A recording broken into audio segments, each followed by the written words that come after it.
Good to go.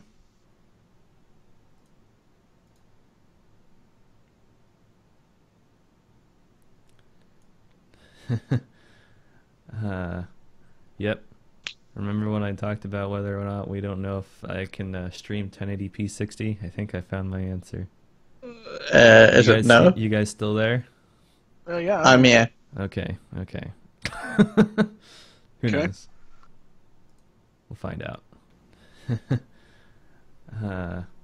Yep. Who Okay. knows? Yep, cool. We are alive. Find out. Look at that. Ta-da. All right. All right. Well, hello, everybody. I mean, internet. And welcome to the Twinstiq podcast. It's definitely been a while. And for those of you who aren't aware, we are a small little gaming website called Twinstiq, at twinstiq.com. This is our little podcast that we do very, very rarely. Yeah, these days. Yep. I'll be your host, the Yoda of Video Games, and with me I have Screw Loose. Yes, I do. I am a screw loose. Yep, he's got a couple. And then I also have Mr. Grey Wolf. Hello there, everyone. Yep. Yep. For people who like to watch gaming stuff and whatnot, I think it's probably good that we introduce ourselves as fans of video games and not so much fans of the industry. So if we start shitting all over the Game Awards as we discuss them and stuff, it's not for a hatred of games. It's more a frustration of how we think it probably could be better and our particular takes on where the industry has gone the last couple of years. Is that fair to say? Yeah, Yes. I believe so. All right. Well, we're going to go through the Game Awards with all you people here, and then we're going to talk about the winners and nominees and discuss whether or not we agree with them and shit like that, and then talk about some of the announcements and have a good day. That's going to be our thing. So Sounds great. Gray, do you want to start us off with your notes on some of the initial award winners? Okay, so I'm just going to list off what I have here, because I have it in historical order, so Okay. if Jeff said it at some point, I noted it down, but I noted it down as he was saying them. Gotcha. So the best action game is Dead Cells, which is great. Yeah, that's the best winner in my mind. I'm Yeah. actually surprised a game that small won anything. And this stuff that I'm talking about happened in the pre-show, so he was giving away awards in the pre-show, but we'll talk about that later. What? The best role-playing... yes, really. Wow.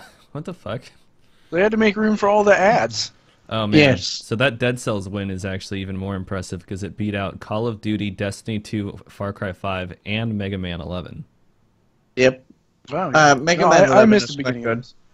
Oh It's yeah, not it is good, but Oh, it is good. I mean, those are all huge name brands, is what I mean, and Yeah. original IP actually won the award. Right. Yeah, Right. and it's been awesome. I've spent a lot of time in Dead Cells, just beating my head against a wall, basically. But man, it's fun. It's really good. Sweet. The best role-playing game was Monster Hunter World, which I think deserves it. Yeah, I agree with that. And then Really, there really was good a... gameplay loop. Yeah, I understand. So from the people who've talked to me about it, they, pardon me, are basically suckered into it. You know, it's good, and it's a fun game, and they're really enjoying it. Yeah, it's I played a lot of it, and I would still like to jump back into it because I haven't actually played it since I rebuilt my computer. Right. But yeah, I mean it's really good. It's got a great gameplay loop. You can play with or without friends very successfully either way.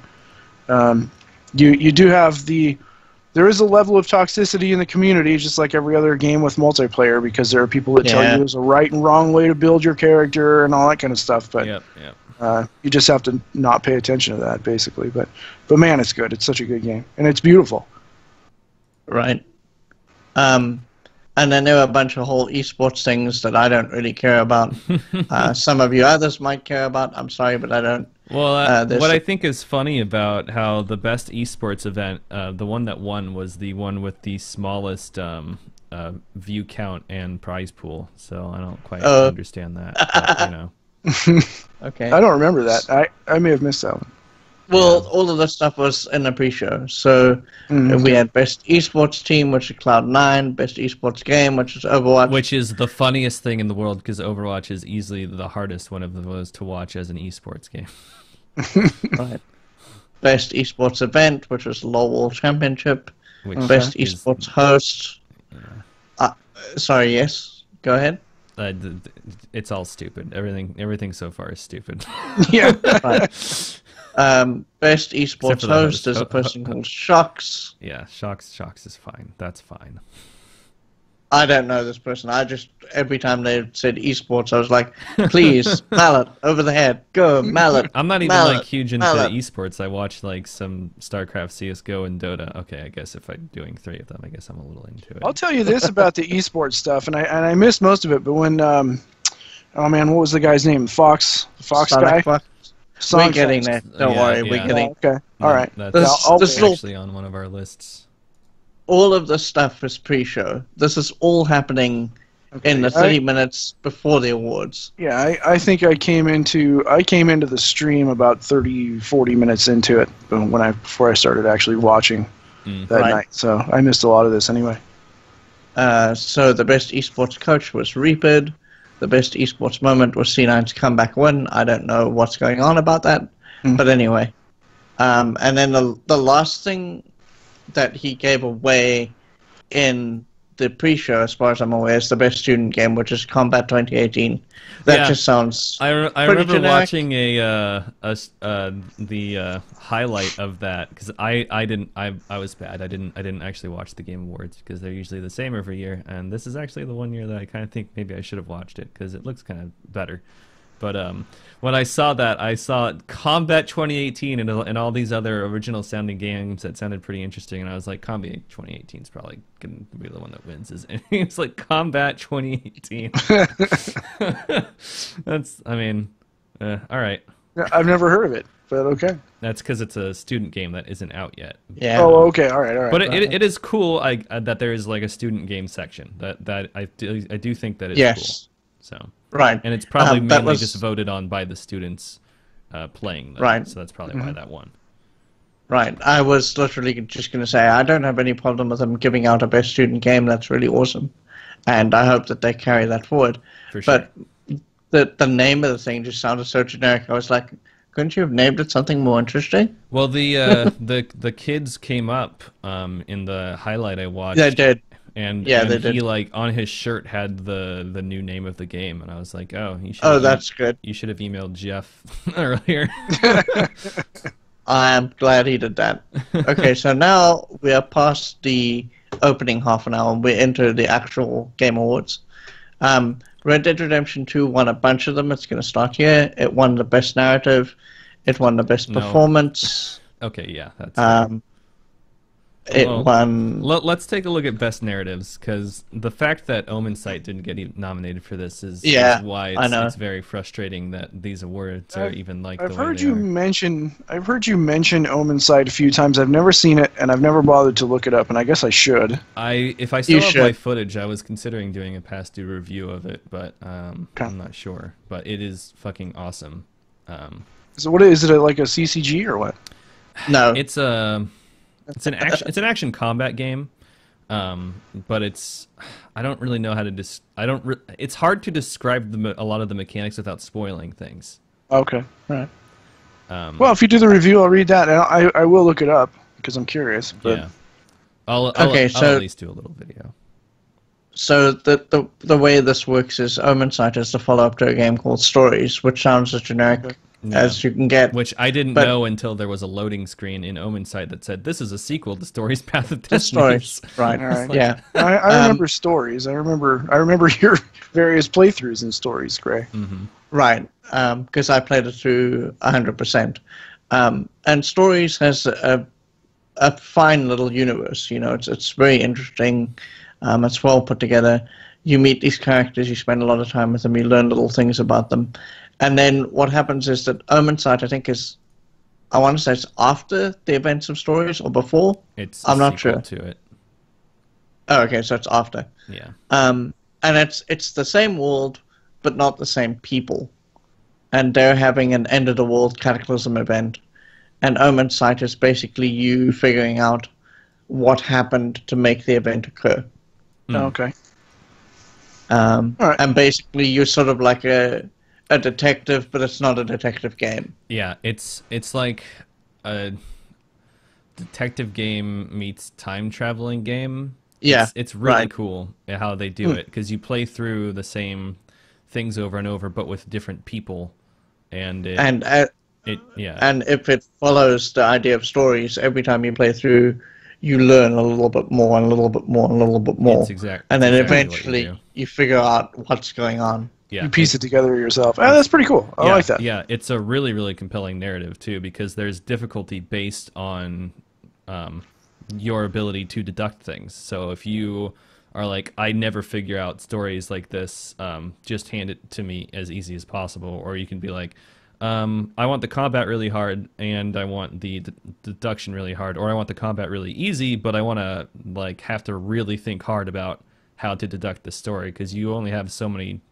playthroughs of the levels before you don't solve the mystery.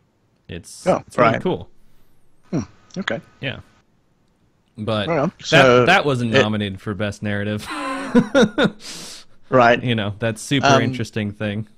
What was nominated Right. for best narrative are Detroit Become Human, God of War. Which is, to be fair, I like the idea of Detroit. Yeah, I I don't do like too. that it's a David Cage game, but I Right. like the idea I'm sure of if I Detroit. played Detroit, I'd probably like it because I've liked every David Cage game I've played because Right. I'm a masochist. God of War was nominated, as was Life is Strange 2, Marvel's Spider-Man, and obviously Red Dead, which, as Gray said, is what won. Yeah. As someone who bought an Xbox for Red Dead and only watched the story of Marvel's Spider-Man, that handily beats Red Dead's story. I'm sorry. But No. Yeah, I felt the same. Well, I don't know. I didn't play Red Dead, so I can't really say that. But I know that God of War's storyline was fantastic. yeah. Is fantastic. Really good. And it deserved its Game of the Year nod, so. Yeah, but I mean, these are tend to just be more popularity contests, and I guess that's Right. kind of the only way you can do award shows. Well, there's two ways you could do award shows, right? You could do them like the Grammys, or you could do them like the Oscars. The Grammys are the popularity contests where they only nominate the most popular, most downloaded garbage songs of the year, Yeah. and those are the ones that win. Or you could do them like the Academy Awards, where you nominate and award things that nobody's ever heard of because they're super artsy, but probably the best ones that came out that year. Yeah. And the Game Awards is more like the Grammys, I guess, in that sense. Yeah. Well, it it's feels the way- it feels that way for sure. the way Jeff was talking about it before in the pre-show awards. He wants some mixture of both. So people on the ground, gamers, vote for some of the stuff, but they have a panel of 60 people who then, add weight to their own votes. And my guess is, and just going out on a limb, I'm almost willing to say that the jury, the 60 people, their vote probably weighs a lot heavier than anything that the gamers will do, because the Game Awards is worried about people doing trolly things like, let's put a Tetris game into the top award. Yeah. Just because it's the internet, So Right. I'm almost willing to bet that the jury weighs a lot more heavily than the gamers do. Yeah, I'm sure they're like the electoral college of the Game Awards, essentially. I think. Yeah. Yeah. Right. I agree with that. And this whole thing, I'm looking at the stream right now, and Christoph Waltz. That was a really. I don't know why he was on stage. I don't know Yeah. if he's a gamer really, but he talked about preferring mouse and keyboard. Well, a lot of the highlights, they definitely had a lot of people where I was like, I mean, Why is it's- this person here? Yeah. Yeah. Well, I especially do not understand I don't remember his name, the dude from Community that I don't like at all, and he hosted either last year or the year before, and he so obviously didn't even not play games, but so obviously adamantly disliked them and was like, "Wow, this is all kind of stupid, huh?" Like Yeah. while Yeah. he's presenting awards. Well, not And to I was mention like, yeah, he- why are you back? What the hell? You know, when he got on stage, And he mentioned, oh yeah, my kids, they get on Fortnite and they're pretty quickly, haha, they're demanding my credit card number so they can buy skins. Haha, how funny are microtransactions? Wow. And I hated that. Yeah, I didn't see any of that. That's fucking stupid. Yeah. So Red Dead Redemption 2 won Best Performance. And then there was a whole lot of ads. And then... It wouldn't be a Game Award without those. Right. And then Red Dead Redemption won Best Score in Music. And that was... I want to point this out because this is weird to me.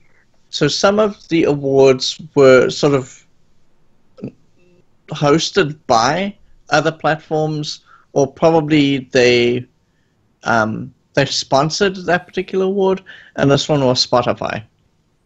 Oh. It didn't happen often. Okay. It didn't happen often, but some of them were like, this award is brought to you by Spotify kind of thing. Well, as much as I hate Spotify for their business practices, at least that makes more sense for them to sponsor music score than like the Schick Hydro Gillette bot. Sure. Yeah, for sure. And then Best Audio Design was Red Dead Redemption 2 as well.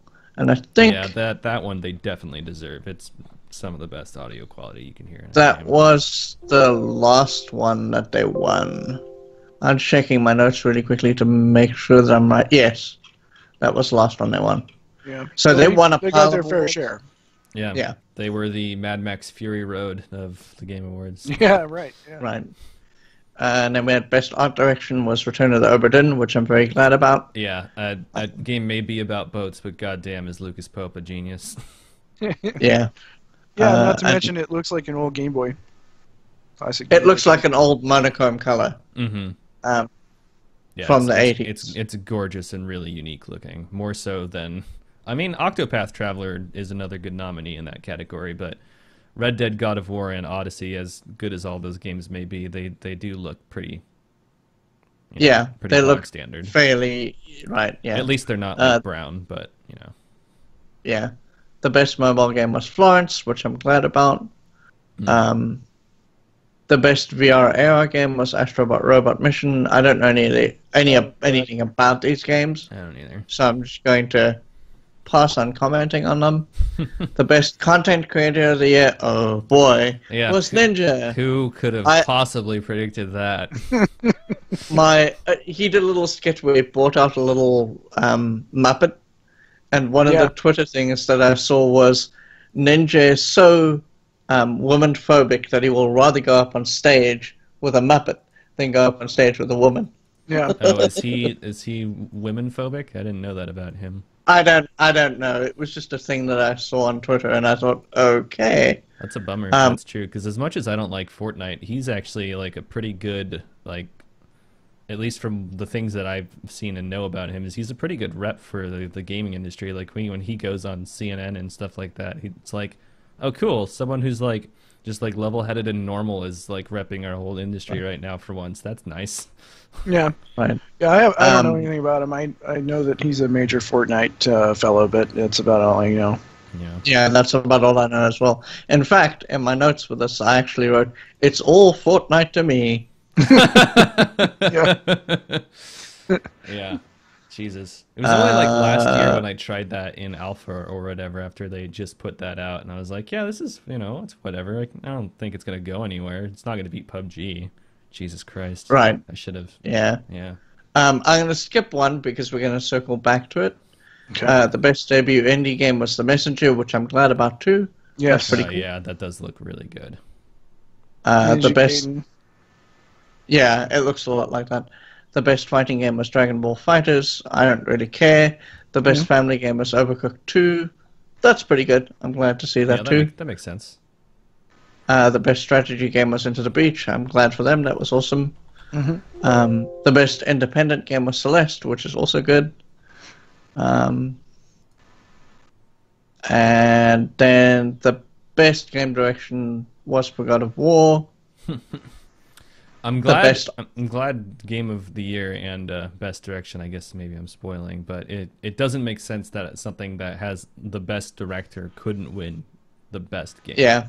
Yeah. Oh, I'm literally 2 away. Okay.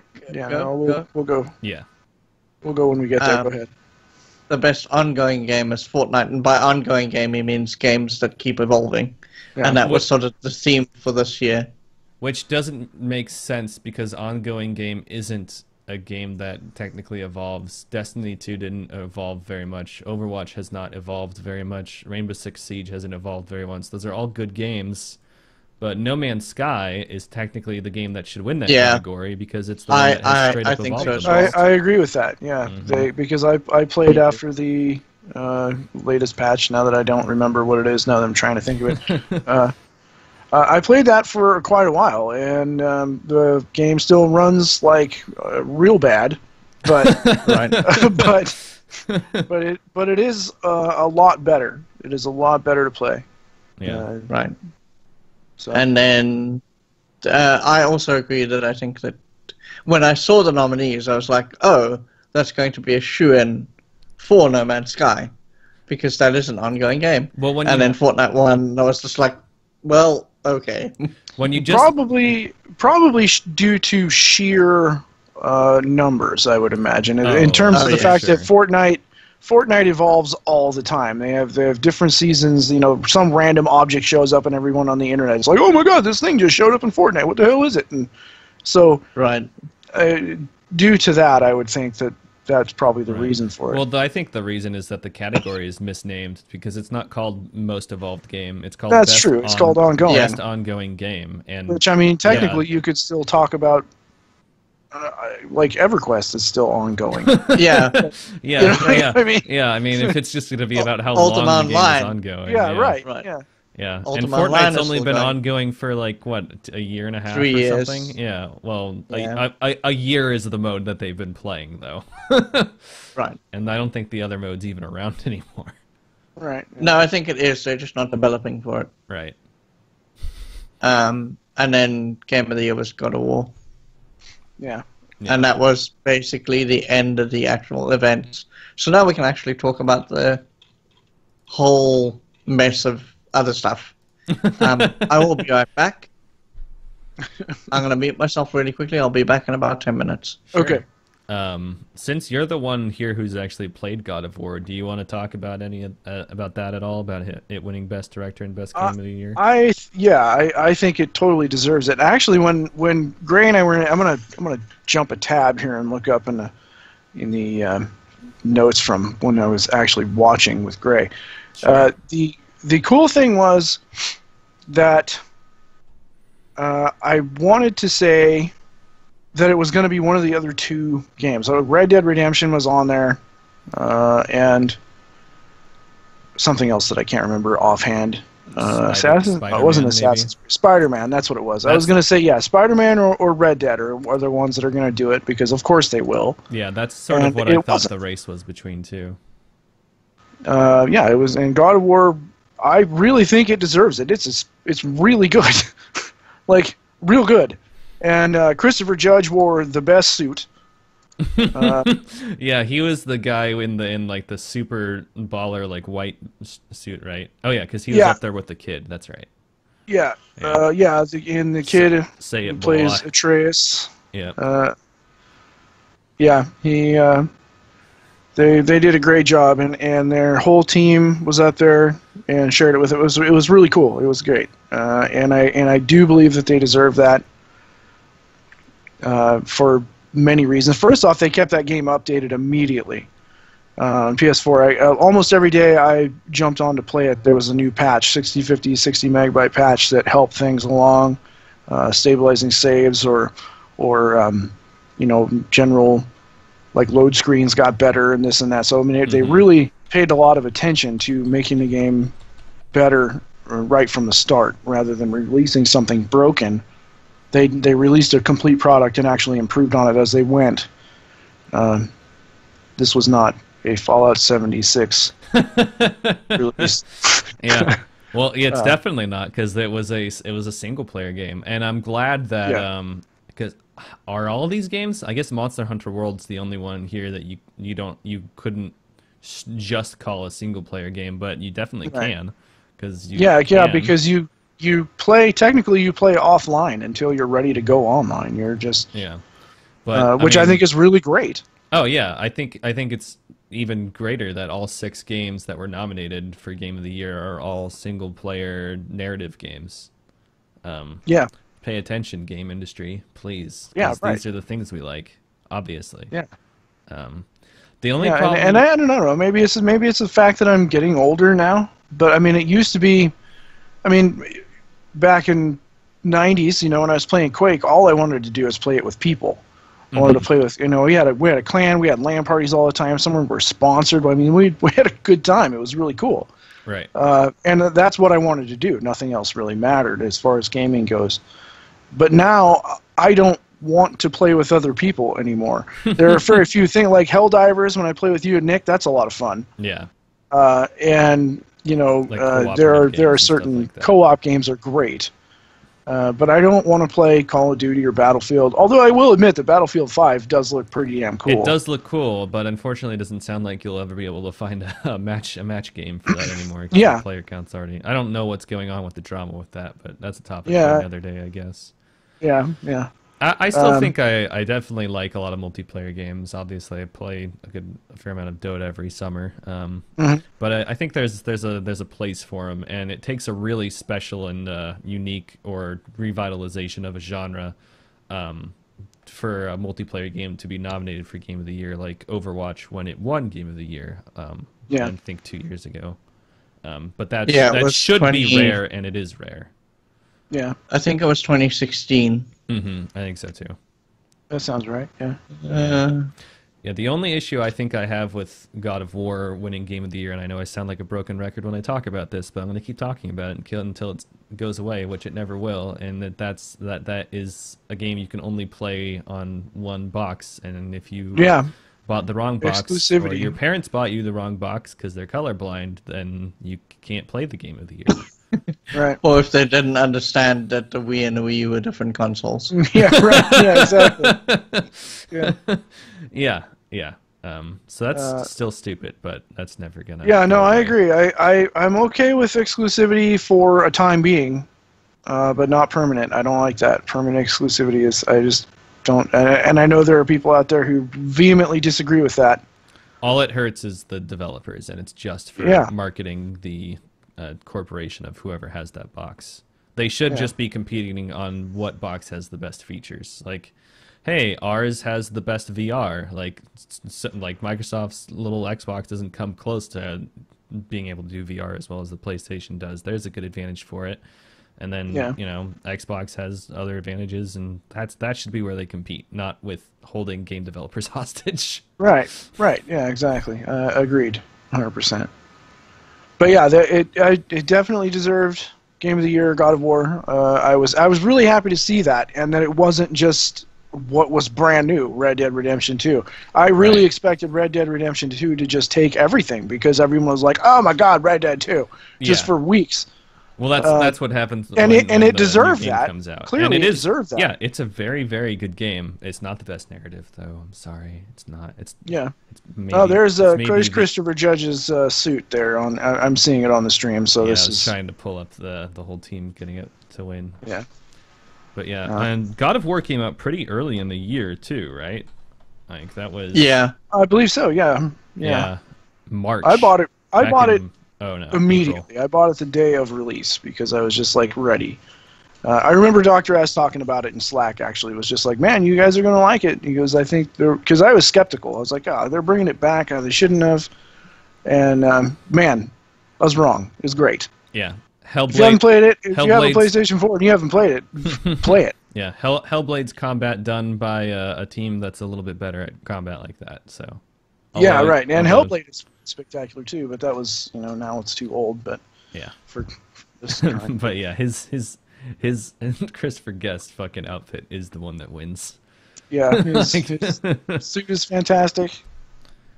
Yeah. April. It came out in April. I said March because the first game in 2005 came out in March, and it's also called God of War. Stop doing that, please, game developers. Just call it God of War 4 or whatever. It's probably not the game developers. It's probably the publishers. Sony, stop it.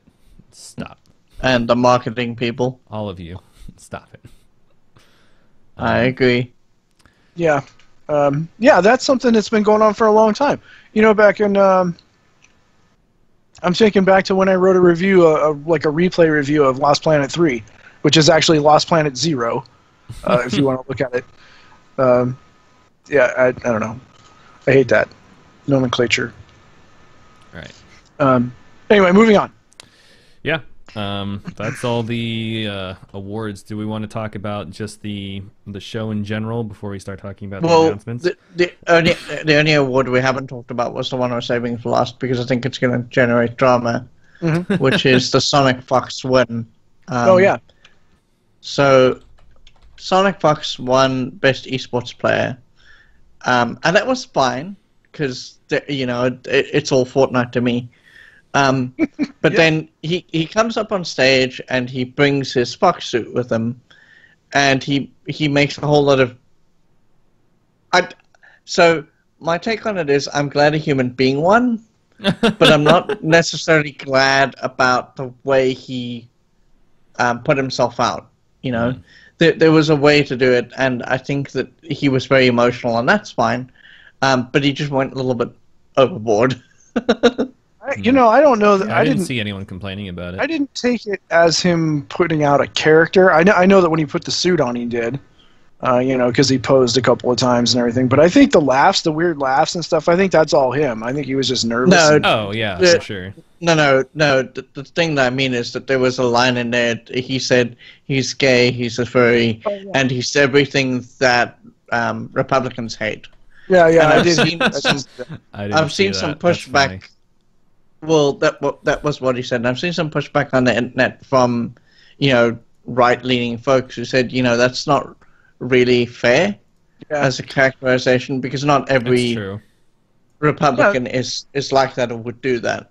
It is true. If he, I don't know. I think if he had said the far right or the two, I don't know. I use stereotypes, but well, but you have to think about he was where a kick, lives. though. I gotta say, he was a kick. He seemed like a genuinely cool guy. Yeah, totally. Yeah. And he probably just doesn't interact with people who lean that way. I'm sure. Clearly. So he clearly doesn't.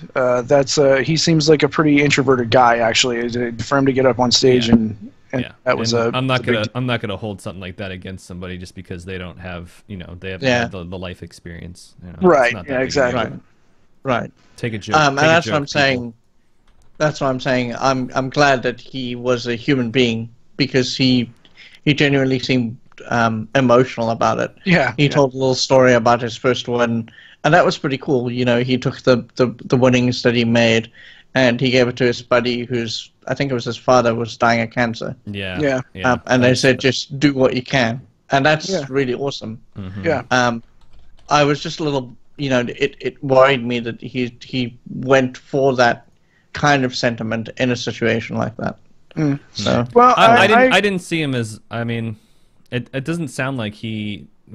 I mean, I didn't see that part. Maybe he did get angry about it, but you saying that sounds just like a joke, like an offhanded. He wasn't angry about it. He just said it sort of under his breath. Yeah, it was it just came in passing. Yeah, an offhanded joke. Yeah, which is fine because jokes are jokes. People. Jokes are jokes, and people need to learn that and stop with the. Yeah. It's real dumb. Yeah. But yeah, he was a real funny, genuinely cool guy. There he is on the stream now. Man, I wish he would have taken the head off though when he got on stage because he was a little muffled coming through. Yeah. Coming through that for a bit, yeah. He was enjoyable to see. From another perspective, I'm glad that he is opening the way for other people who are maybe furry or maybe gay to get into those things. Because those communities are very closed and they're very awful to each other. So hopefully, that makes them start to reevaluate themselves. Right, yeah, hey, I could just be friendly and nice and, get awarded for my efforts to do those things, which is good. Right, yeah. I got a feeling I'm going to have to mute myself in a minute. I think dogs are going to start barking. Headlights are in the drive. Okay. That's fine. I'm hovering over that. Yeah, I'm really happy that a lot of almost nobody. I think basically he was the only guy that went up there to talk about something. Oh, there we go. I'm muting. Anyway. The only other instance of that I can think about during this particular Game Awards was in the pre-show. I don't know why Jeff Keighley put himself through this, but he got Jeff Forrest back up again in the pre-show. And Joseph, if you remember from last year, was the guy who came on and was probably a little tipsy, and he said stuff about EA, and I do remember he was this. just right, and he was, that was kind of funny, but after seeing that happen, I didn't think that Jeff would seriously get him back, and then he got him back for the pre-show. Right. And the only other thing that was like Sonic Fox's thing was that Joseph Forrest came up and he was basically ripping into the Oscars. Yeah. Well, so he's not wrong to do so. They're bad too. Yeah. Just because they're also bad doesn't mean that this isn't still bad. Although, from what I've seen of the streams, I mean, I don't think I'll spend 3 hours to watch the whole thing, but it looks way better than previous years. Like, this seems like one of the biggest jumps just in terms of quality and professionalship, at least in terms of clips that I've seen. So, good job, Jeff. Right. In that respect, I guess. As long as it keeps getting better. Right. The one problem I have with it is, so we've talked at length about different E3s along the last few years, and we always talk about the PC game show last because it always happens last. And for the first PC game show, when they did it, they had AMD as a sponsor, and AMD came up and did ad after ad after ad. And this unfortunately infected the Game Awards. There were a lot of, this is being announced, but this is also an ad kind of thing. And there were some very weird things that came up in that. There was like an anti-vaping campaign, which was confusing. Really? Truth campaign kept commercials. I think that was just basically for the age demographic. I'm sure. I don't think that was. And I'm sorry, there might be a little bit of background noise going on here. I apologize for that. Demographic for the Game Awards really that young, though? Because the average gamer probably age not. Is pretty old. Probably not. Yeah, well, that's true. I mean, I am evidence of that. But right, and I'm older than you, so yeah. Well, I mean, it's not a bad thing. That's just how it is. I mean, when you think about when the game industry was invented, like that's just makes sense that the people. It's the same with comic books. It's just stayed around the same age for decades now. Yeah, and so that's about the only 35 is sort of the average gamer age thing. Yeah, right. I think I just lost my train of thought. We were talking about advertising at the Game Awards. Oh right, yeah, okay. So there was all the there was all the there was a lot of ads. And this bugged me because they put the awards aside to show more ads. And then in between, they would put up like a screen with, this one won this, and this one won this, and this one won this, and this one, and then let's go on to the next ad or the next presenter. Or that's fucking dumb. Yeah, it was real silly. I didn't like that at all. For example, a game would win something, and then Jeff would also interject at the very end, and they also won, and then it would be like 2 seconds, and then they'd move on to the next thing. And to do that, what they were doing was they were saying, okay, because the Game Awards in total was about 3 hours long, they were trying to get as many ads in as they could, and then just get the Game Awards themselves in. Every kind of 15 minutes they'd do one, or 20 minutes they'd do one. Yeah, and the one that bugged me the most while we're on this subject was I think it was the sports racing game. Yes. That sports racing game, and the guy gets up there and he's like, I'm from such and such developer. I don't remember what are they called, the NetherRealms. I'm from NetherRealms, and here I am, and we're gonna talk about this, and then here we go, and it's a 5-minute Mortal Kombat trailer before they. And then he comes back on. I think we accidentally showed the wrong. That was real dumb. Yeah, it was. I hated that so much. That sounds weird. Now the Mortal Kombat trailer itself was all right. It was kind of funny. Oh, it was great. I love it so much.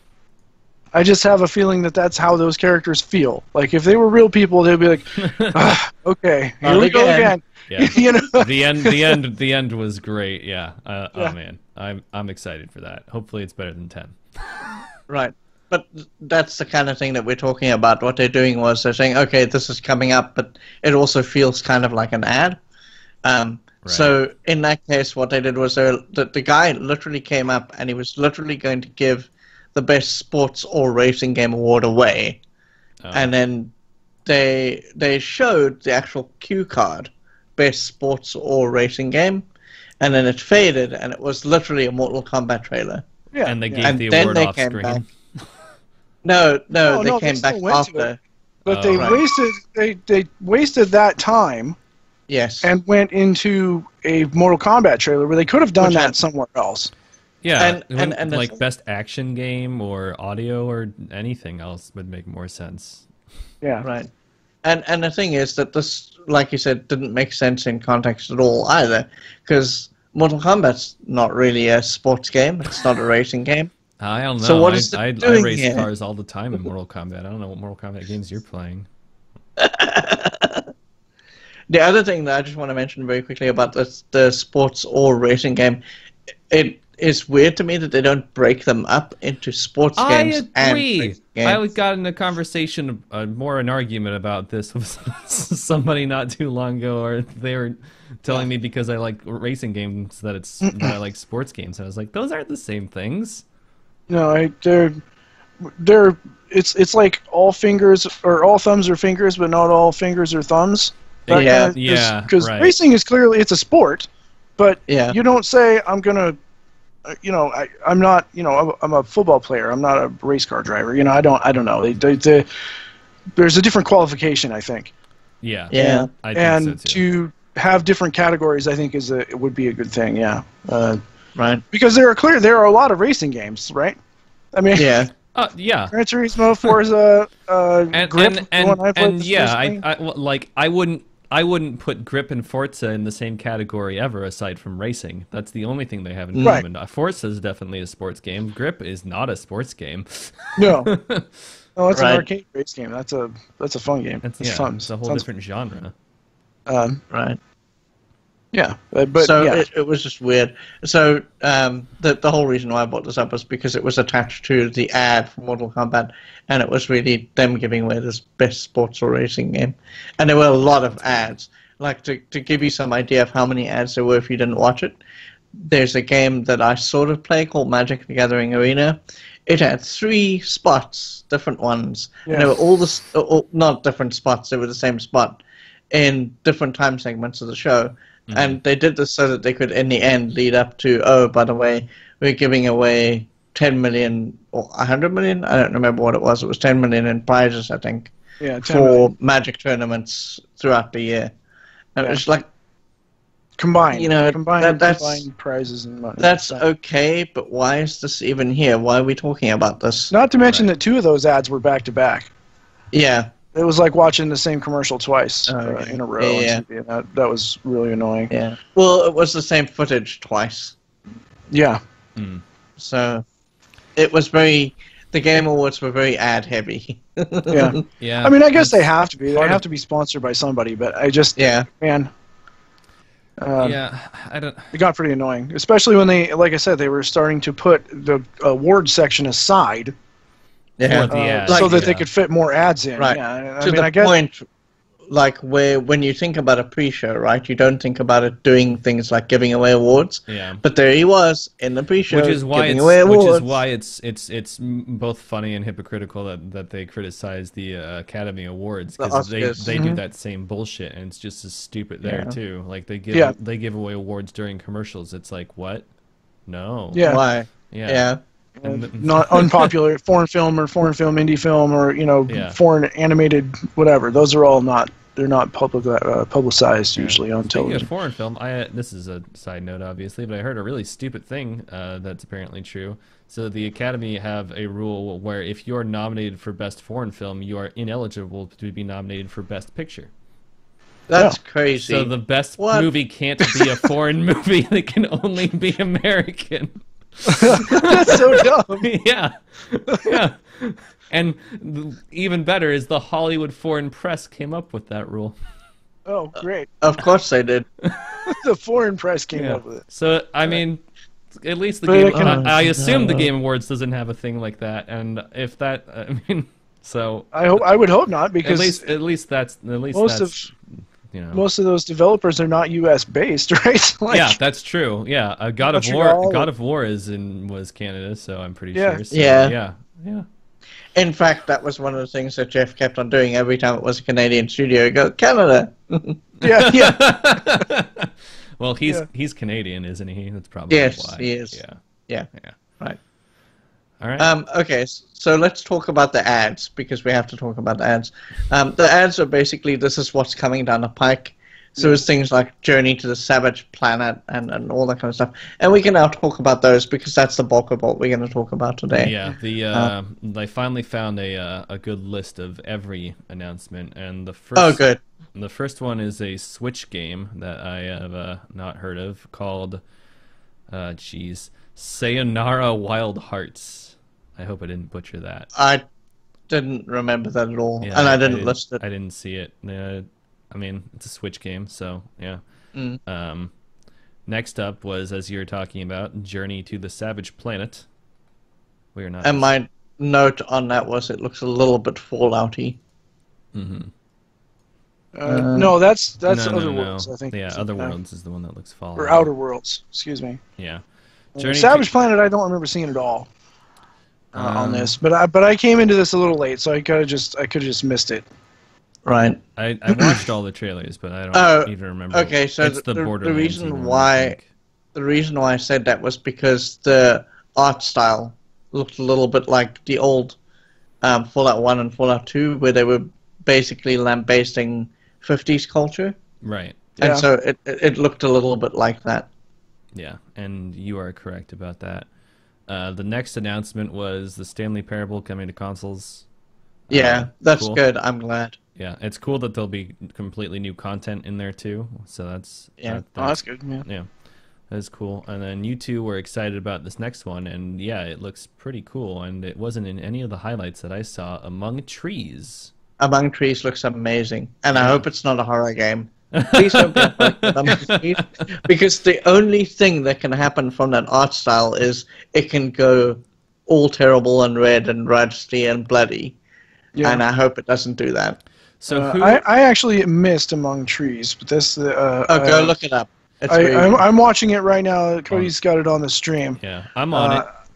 It looks cool. It Yeah. does look. It looks like. Is this It's by. Is this the same guys that did? Firewatch? Because that's what I assumed, right? Yeah. But FJRD, I don't recognize that studio Yeah. name. But yeah, it looks. It looks like they used the looks same great. engine and rendering style essentially. Yeah. Oh, Right. It looks cool. Steam early access, but hey, Right. We can't all be perfect. And the thing that makes me worried about it is that they're calling it on Steam. It's a small, vibrant survival sandbox. Yeah, well, And it's that all worries. survival. Yeah. It's always survival. Yeah, they're just a new studio. I don't know how. I think Jeff probably just found them then, because this is very obscure. Their website. There's not a lot of information. They've got their Right. email address still up and running. So yeah, Right. cool.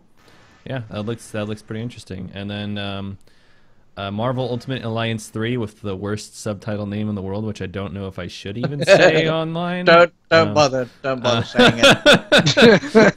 But it's by Team Ninja, and they make great games. It's Switch exclusive. Exclusives are Which stupid. makes me sad, because Yeah. you get to play Rocket, and I wanted to play Rocket. Yeah, you can play Rocket in Marvel's Capcom 3 if you still want to play Rocket. That game is on Steam. Right. But yeah, I don't know why people are so obsessed with I don't know how much money Nintendo paid them, but it's probably not going to be as much as they would have made if they put it on every console. But Yeah. you know. Well, can't okay, all be so perfect. the way I understand the development of that game is that Nintendo are footing the ball like they did with Bayonetta. And that was the only way It that was gonna Marvel get made. Ultimate decided. Right, yeah. Okay. So that's A, why it's exclusive, and B, why it's coming out at all. Right. Well, I guess that's fair. It's still not my favorite thing in the world. Hopefully it'll just be timed, but probably not Right. if that's the case. And then Well, no, Bayonetta did eventually come to PC. Mm-hmm. oh, They did. Well, yeah. So there but is- did 2 ever come? A long Bayonetta time. 2? Because I don't know. 2 is the No, one not that they yet. funded. The first Bayonetta was on.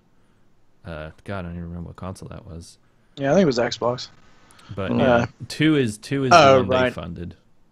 Right, and that might never come across because of Nintendo and the way Nintendo behaves around Right. everything. Yeah, They Which is did. sad. Yeah, it's weird how they do that with sequels. I guess they know that they have an audience for it, so they feel like they can spend Yeah. money for it. But I guess not the Yeah. worst business deal in the world. Just not a great consumer deal. Mhm. What Yeah. does look like a great consumer deal? I'm all in for this game. It looks so stupid, and I'm so ready. Is Far Cry New Dawn? This is the most batshit looking Far Cry I think there looks- ever could be. It looks very yawny to me and very by the numbers Far Cry. The only thing that made me interested in that game was in the little, because everyone does, pre-rendered footage. Mhm. And the only thing that was fun about that trailer was the little fox that was hopping through the whole trailer. He was fun. But the rest of it was just like, okay, so what you're doing is you're taking Far Cry and you're running it into a zombie game. Yay. Yeah. Yeah. Yeah, Who needs Far that? Cry No one needs 76. that. I kept calling it. You know, Yeah. I think it might be cool. Yeah, I think it looks great. I was saying this in our Slack channel, but I haven't played a Far Cry game since Blood Dragon, so I'm not really yeah. tired of the formula because Right, yeah, you're not through I've with been it. absent from it for so long because I didn't bother with just reskins of the same game for the last 6 years. But this reskin looks like my kind of reskin. There are people Right. in It does look pretty BMX cool. gear with some wacky graffiti all over them, hitting people with like ridiculous automatic axes. Like I'm Yeah. 100% in on the ridiculousness of this. It looks Yeah, it they looks they like look a to crazy dial up the Mad insanity Max. from the typical shooter. Oh, for style, sure. yeah. It looks absolutely batshit. He's making friends with a hog. If I can have a pet hog that kills people for me, dude, game of the year. I tell you what, though, I still won't buy this over Rage 2. Rage 2 is built this way specifically for this. It looks like just crazy Mad Max. It does. We'll get it to it when we get to Rage 2, but Rage 2 had a kind of Borderlandsy vibe to me, and I'm not a big Borderlandsy fan. Okay. But Yeah, I remember. The one thing I do like about this trailer, and I think will translate across into the game, is how colorful it is. I do Yeah, like that. it is colorful. Yeah. It's not a brown game. Yeah. Yeah. You're right. Yeah. Well, they've been pretty good about that Um, since Far Cry 2, which was kind of the only brown Far Cry game, but that kind of made sense for its setting anyway. Right.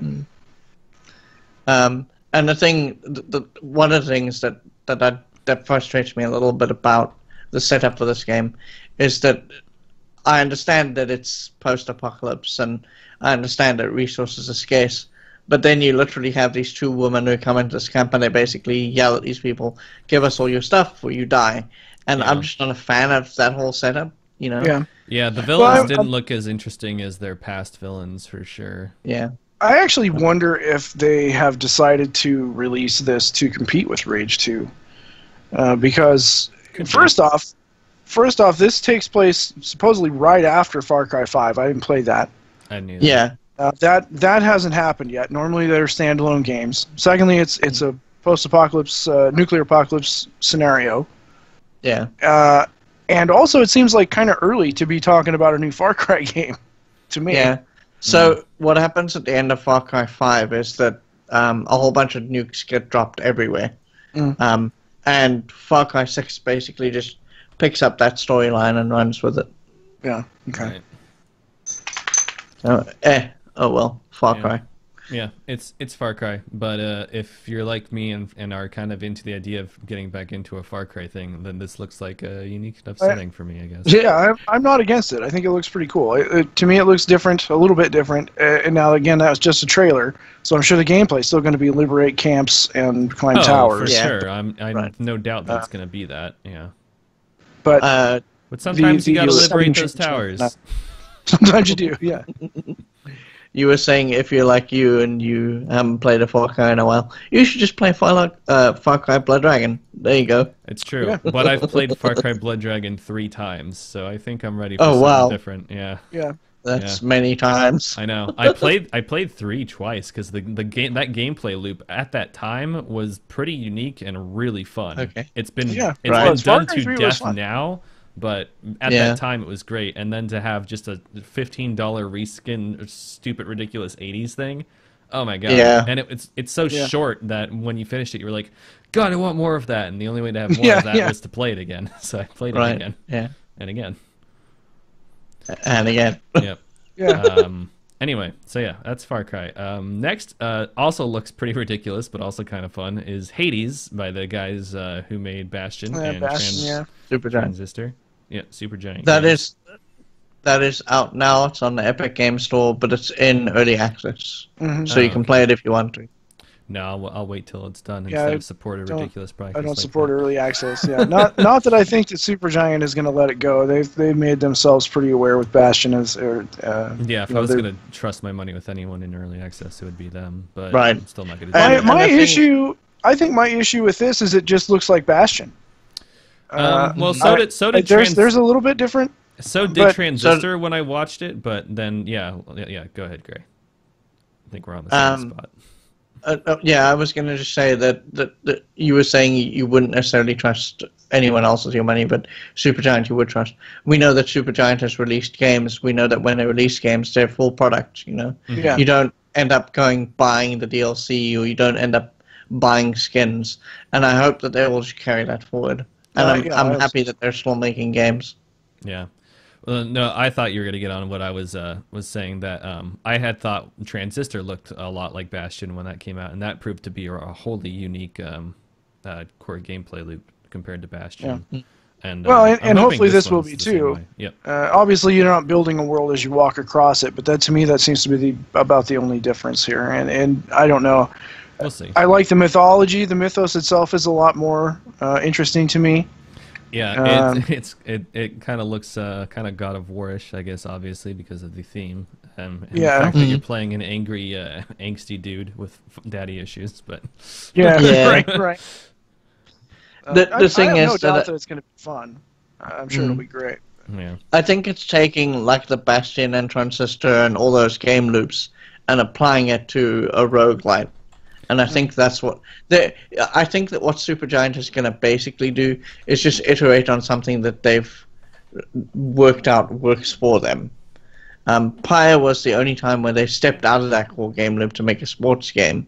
But I think that all of their games are basically going to boil down to, here's a unique world, but it's going to follow the Bastion kind of combat and that sort of those rules. Mhm. But they're going to apply different things to them. Like in this case, they're applying a roguelite skin to that. And maybe it will work. I don't know. I But hope so. I'm And of I'm course, glad they're we making all games, hope and I'm games glad look that good. they're still with us. Yeah, I agree. And then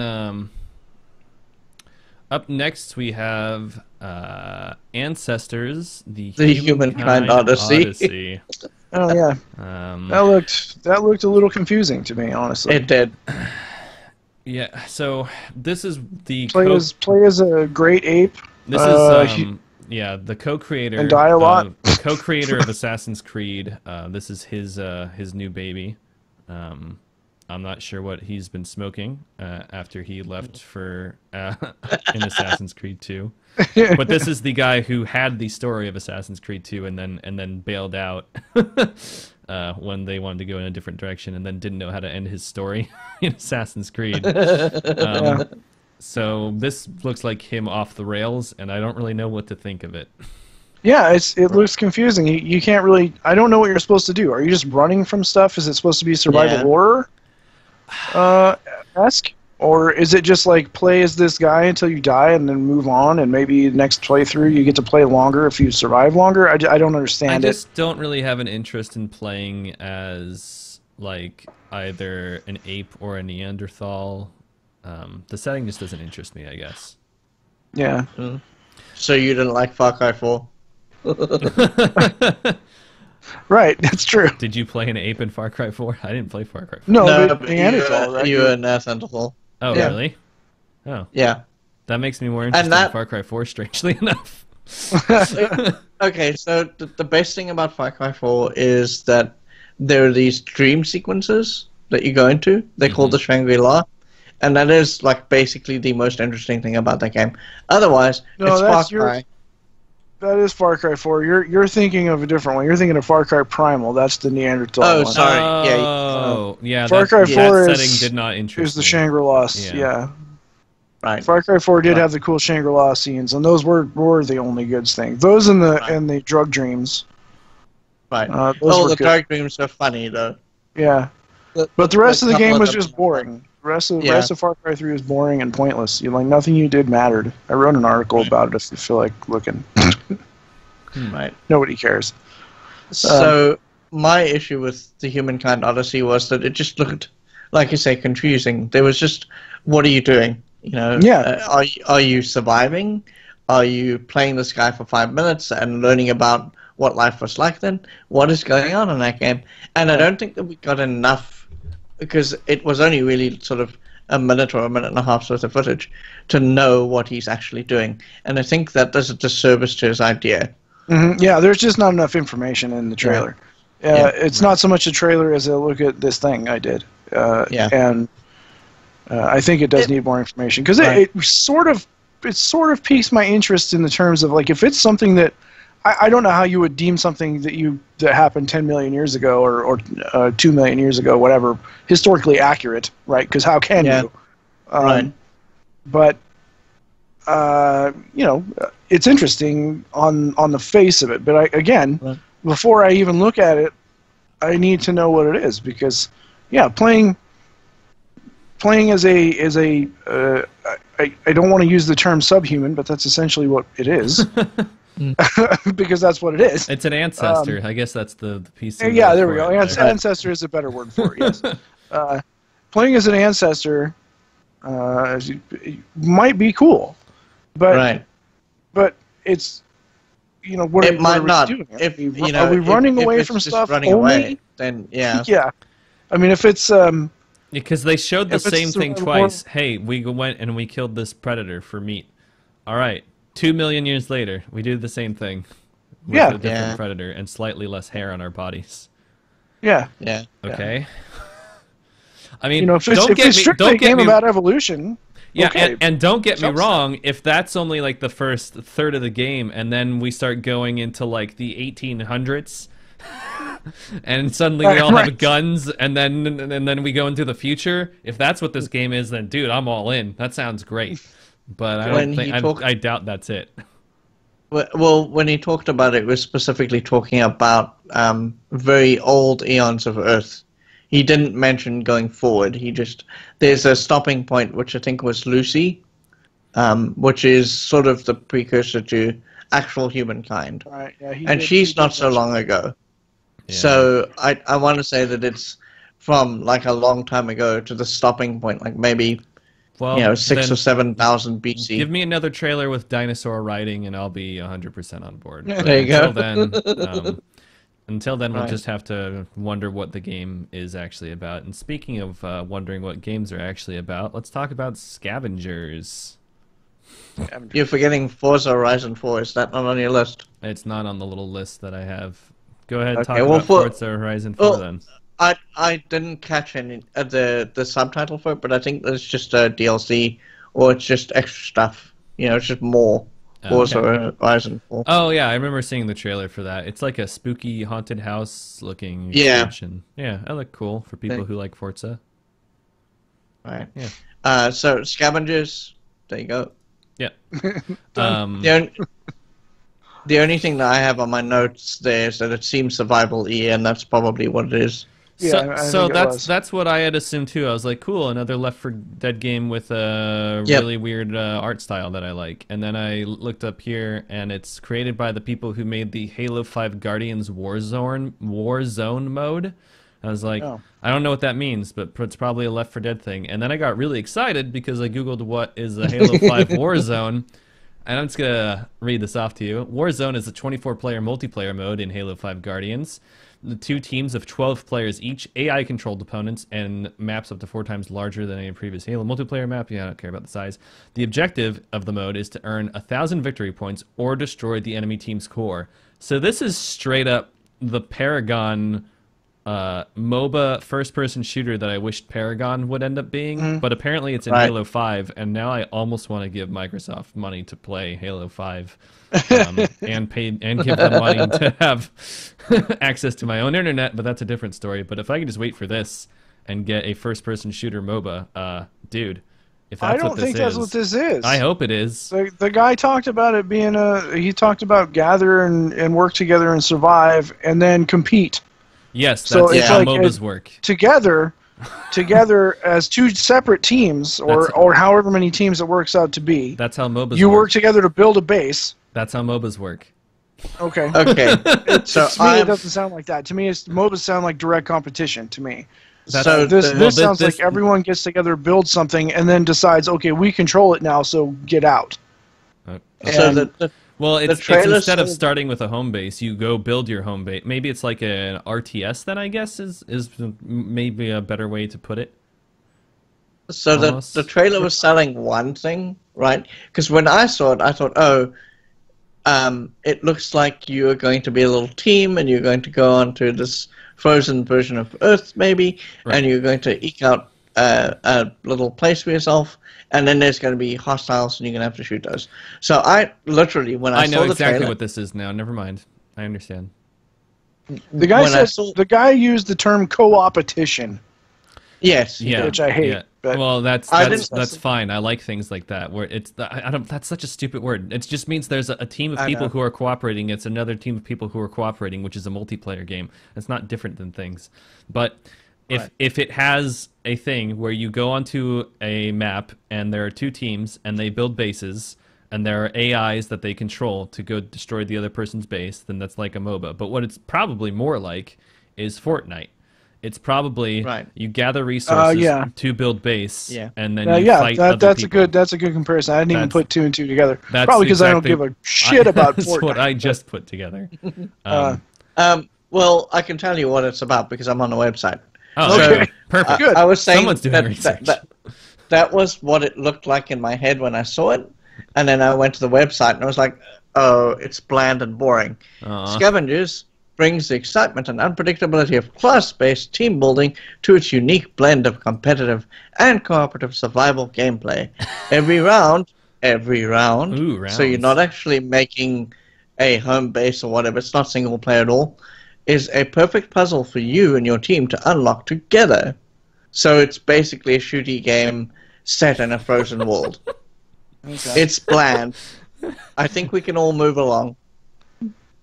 All right. I love your description. Well, who knows? I mean, maybe it'll be great. But yeah, I mean, I like their trailer. The trailer looks nice. But it's a very pretty trailer. I'm just trying to figure out who the developers are on their website here. Midwinter Entertainment. Midwinter. Yeah, Midwinter. I'd never heard of them before this, and I didn't look them up because I'm real professional. But yeah, like I said, who knows what that's gonna be about? But I mean, it could be cool. It could not be cool. Who the fuck knows? We'll find out in 2 years. I guarantee. It won't be out next year. Yes. Probably. It says it will. So after this point, my notes dry up because they were just ads, and I was not interested in making notes about them.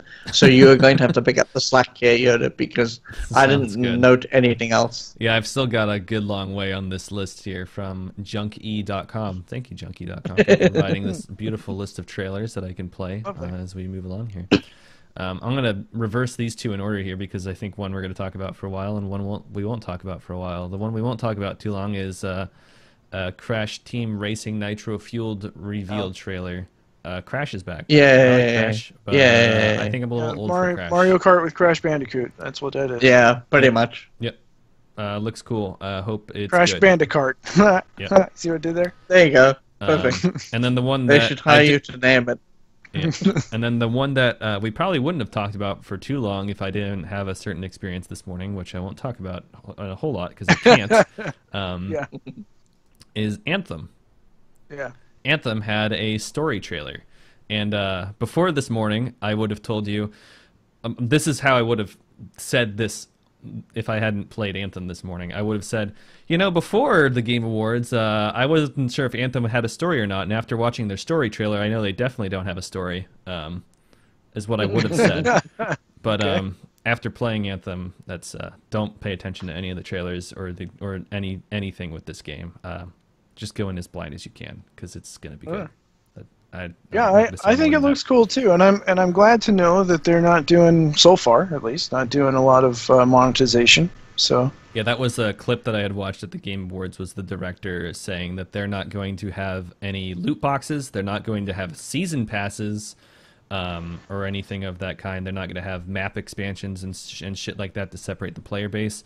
The only monetization they're going to have in the game is for skins, for weapons and armor, but it's you know what you're buying before you buy it. So it's, oh, this is a cool blue suit, I want that blue suit, and then you buy the blue suit and you get that blue suit. okay. It's, Yeah, I think it's less predatory than, well, certainly less predatory than loot boxes. it definitely is. Yeah. So I think that what's going to happen here, because they can't make money out of those things, there will be millions of different editions of Anthem. Oh yeah, there's going to be deluxe editions, I'm sure. 'cause There will everything be has that, those. or there won't be any cool gear that you can actually acquire in game that looks cool, Right. and all the cool looking stuff you'll have to pay for. Yeah, Right, well, yeah. that But at too, least yeah. it won't make you better at the game. Although I guess it wouldn't still matter that much, because like Helldivers, it's a cooperative game. But Yeah. regardless of that, I'm after being in the alpha this morning, let's just say I'm all in on Anthem. All right.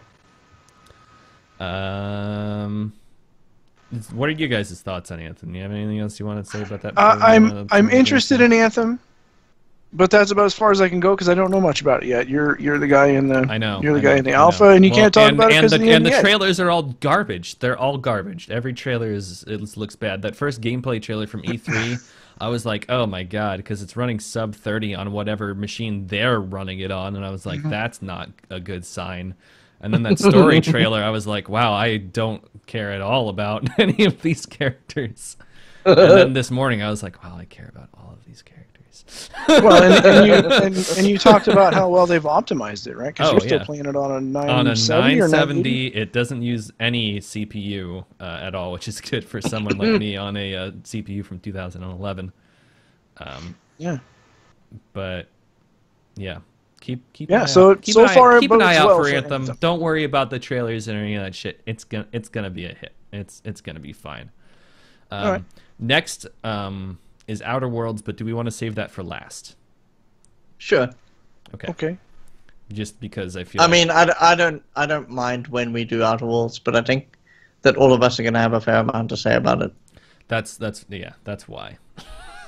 All right. The Last Campfire.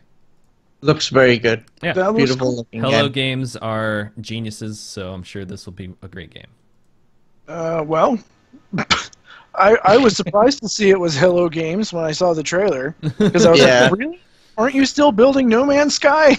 But No.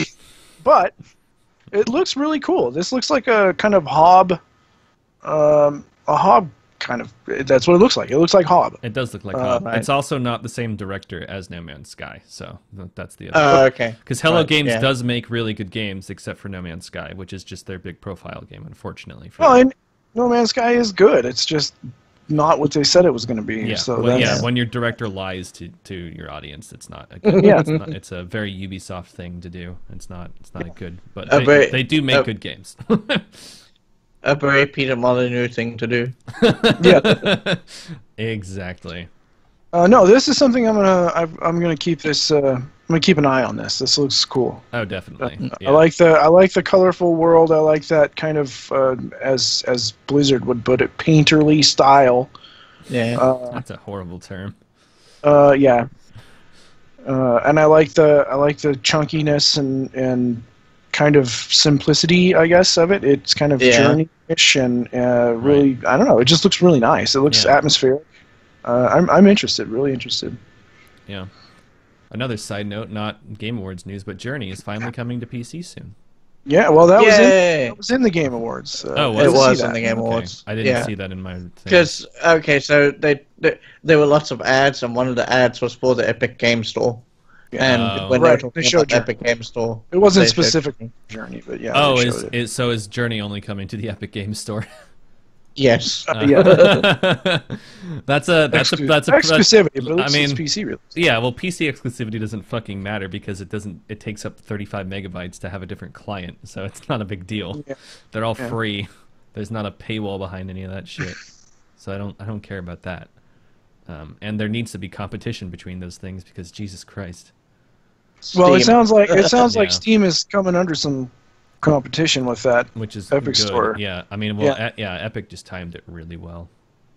And I think it helps that Epic has Fortnite's numbers.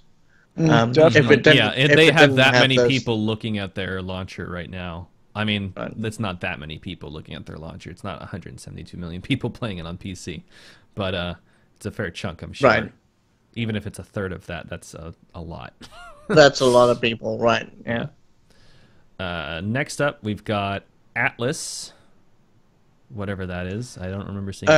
You're also missing the PUBG winter thing. Oh God, I'm not watching this. Oh my God. That was a great trailer. The PUBG winter trailer was really cool. Yes, I really liked it. Watch the trailer. It's very good, but it's just more PUBG. It is just more PUBG. Map. Yeah. There's a winter map now. Yeah, I remember this trailer. Yeah, it was cool. Yeah.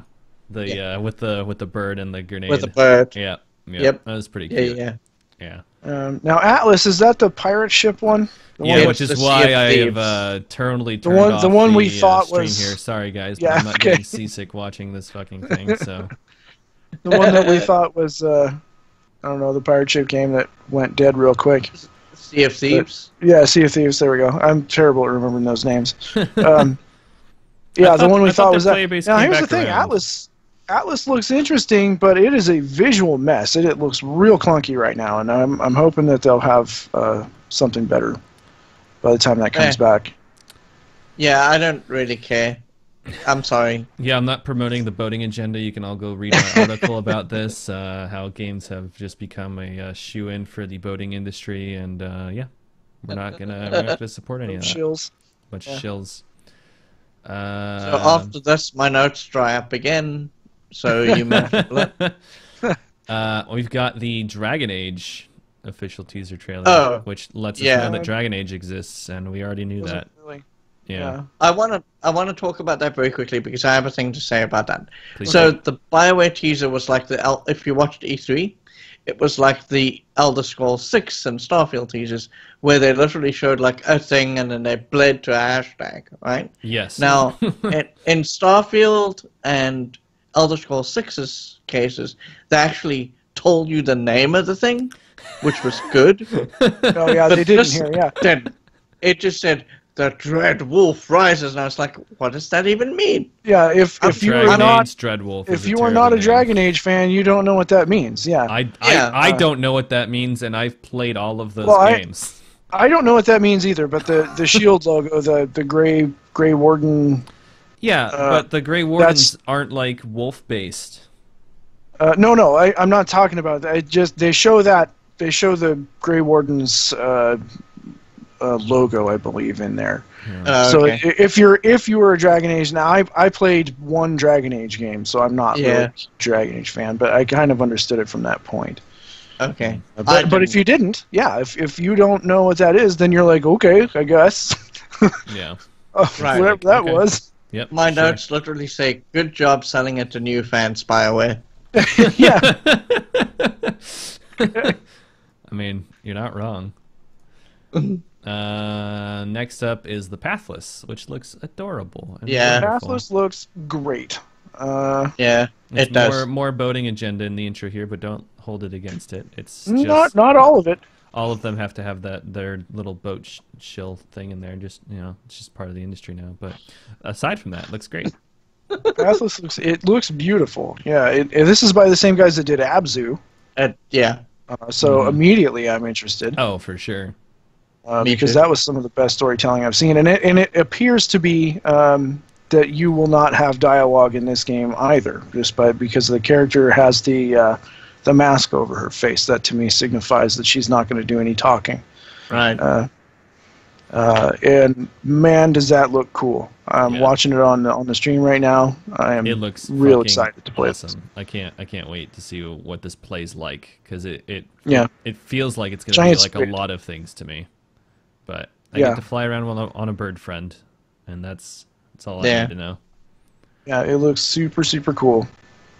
Animations, game speed looks fun, and I mean, holy cow, what a pretty design. Yeah. What a world! What a world! Yeah. And again, I'm glad that the Absolute creators are still with us and still making games. Yes. Because, Mhm. no pun intended, but Absolute could have easily sunk them because it's not a... It's a very niche kind of game. And I don't think a lot of people would have played it.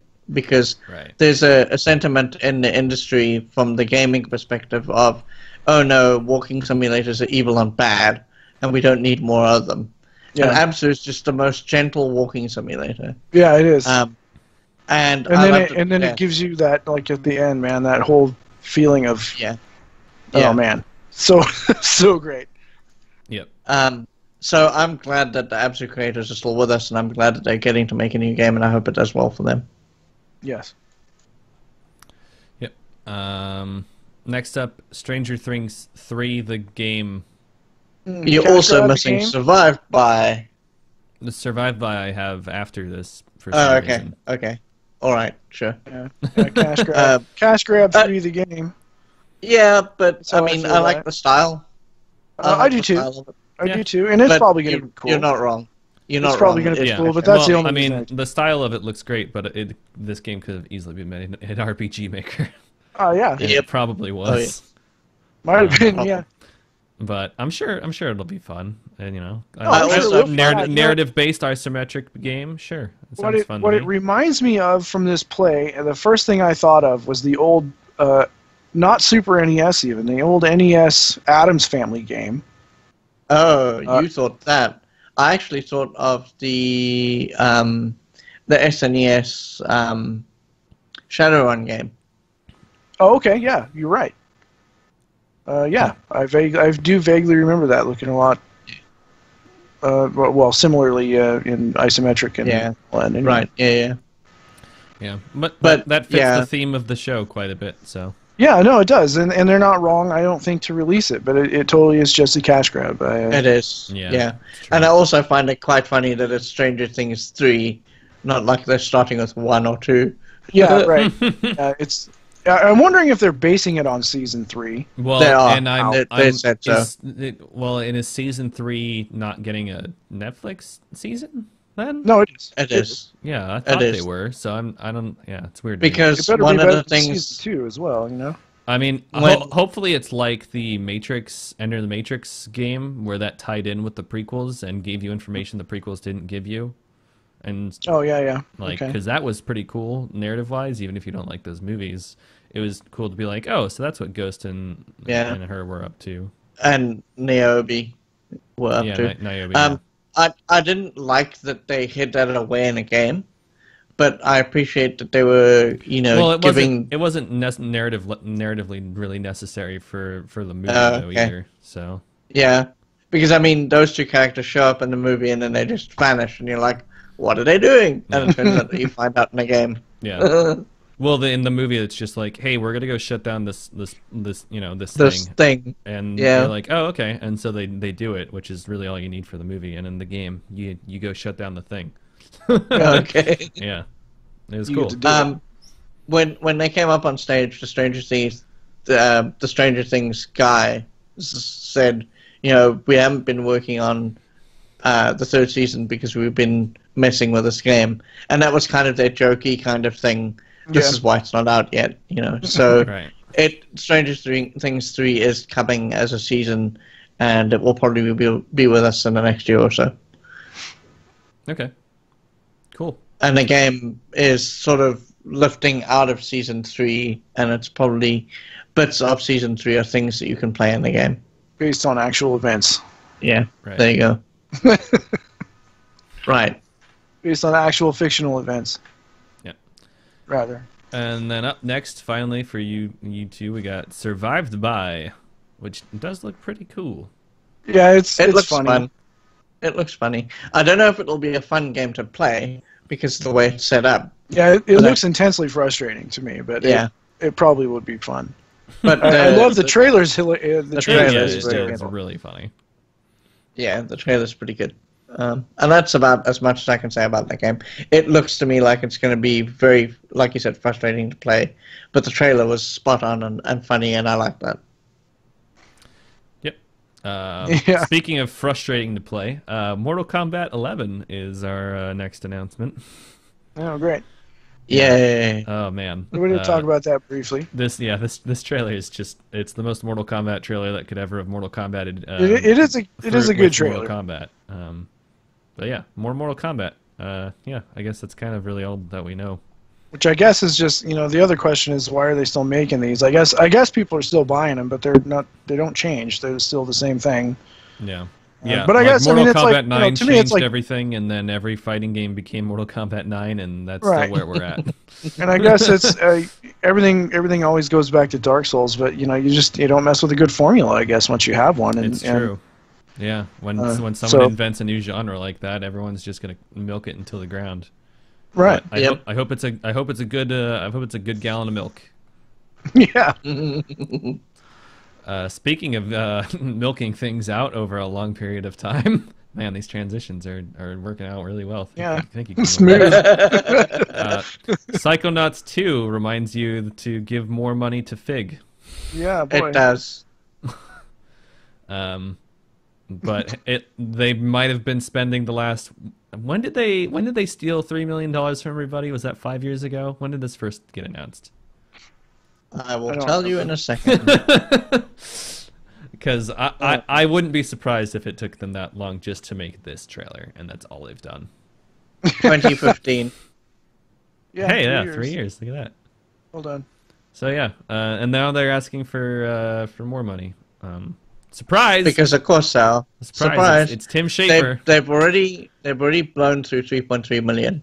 Yeah, which Yeah, by the way they just landed on Ubisoft right there. That yeah. ship just landed right on Ubisoft. It's true.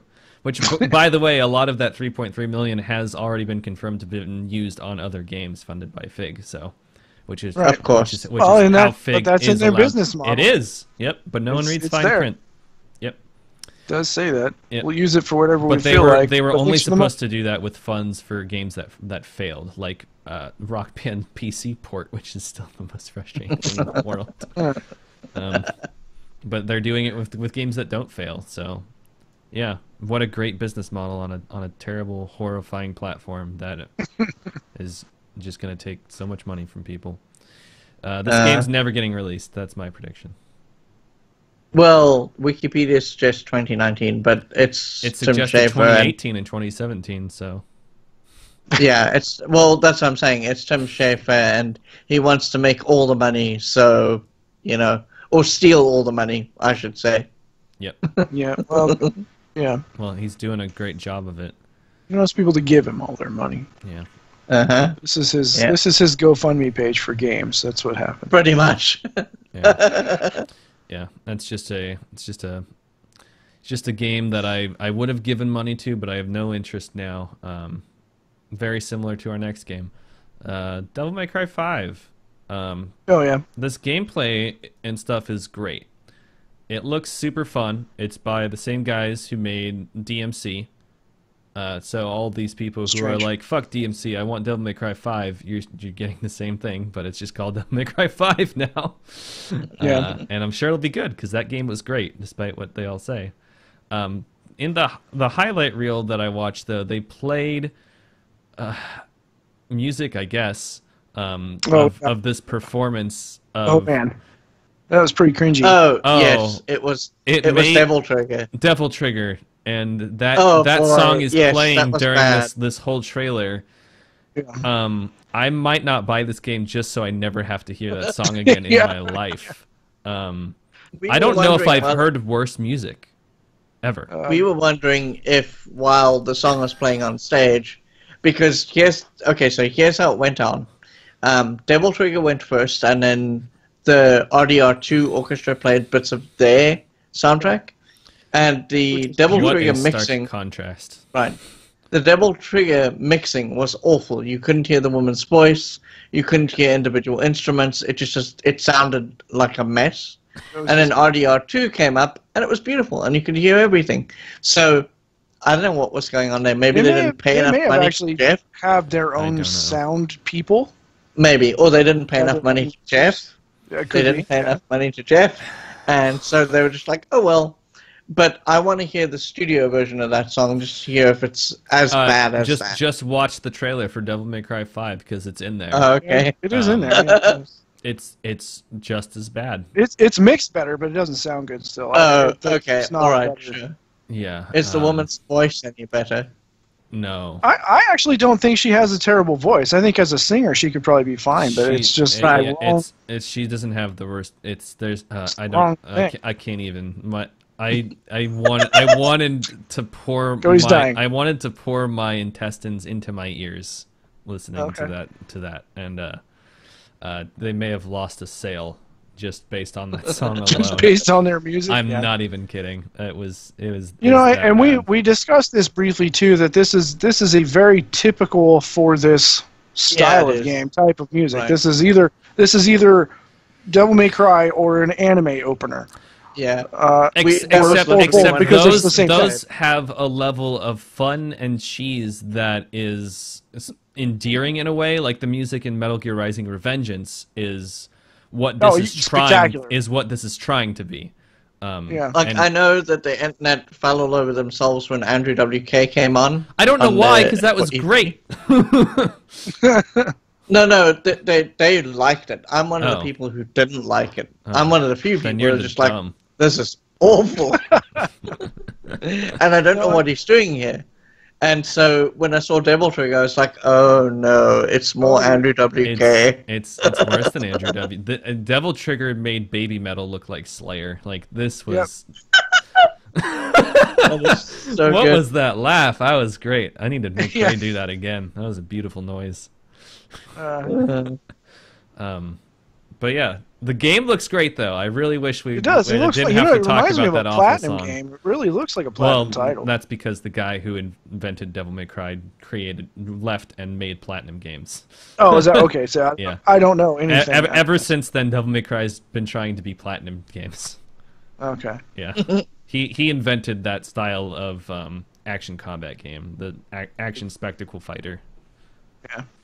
No, I think this might be the first one of these I'm actually interested in looking at again, except for the music, because it looks like it's got the right amount of camp and fun. And that's true. And I'll wait for a port report or something like that and see if there's a volume slider just for the music. If there's a volume slider just for only the main volume, then that won't work. But if I can turn the music off, then we'll be good.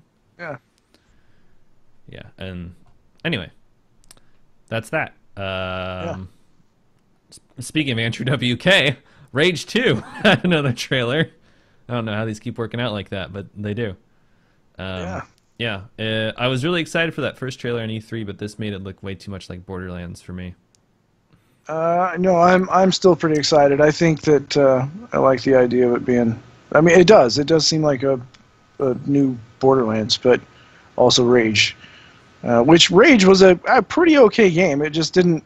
It wasn't developed enough. It wasn't refined enough. It was, NPCs were static, and the world was pretty small. And when it was initially released, it had terrible pop-ins and graphics. And but as a game, as a shooter game, it was pretty good. And this looks like it's just Mad Max plus.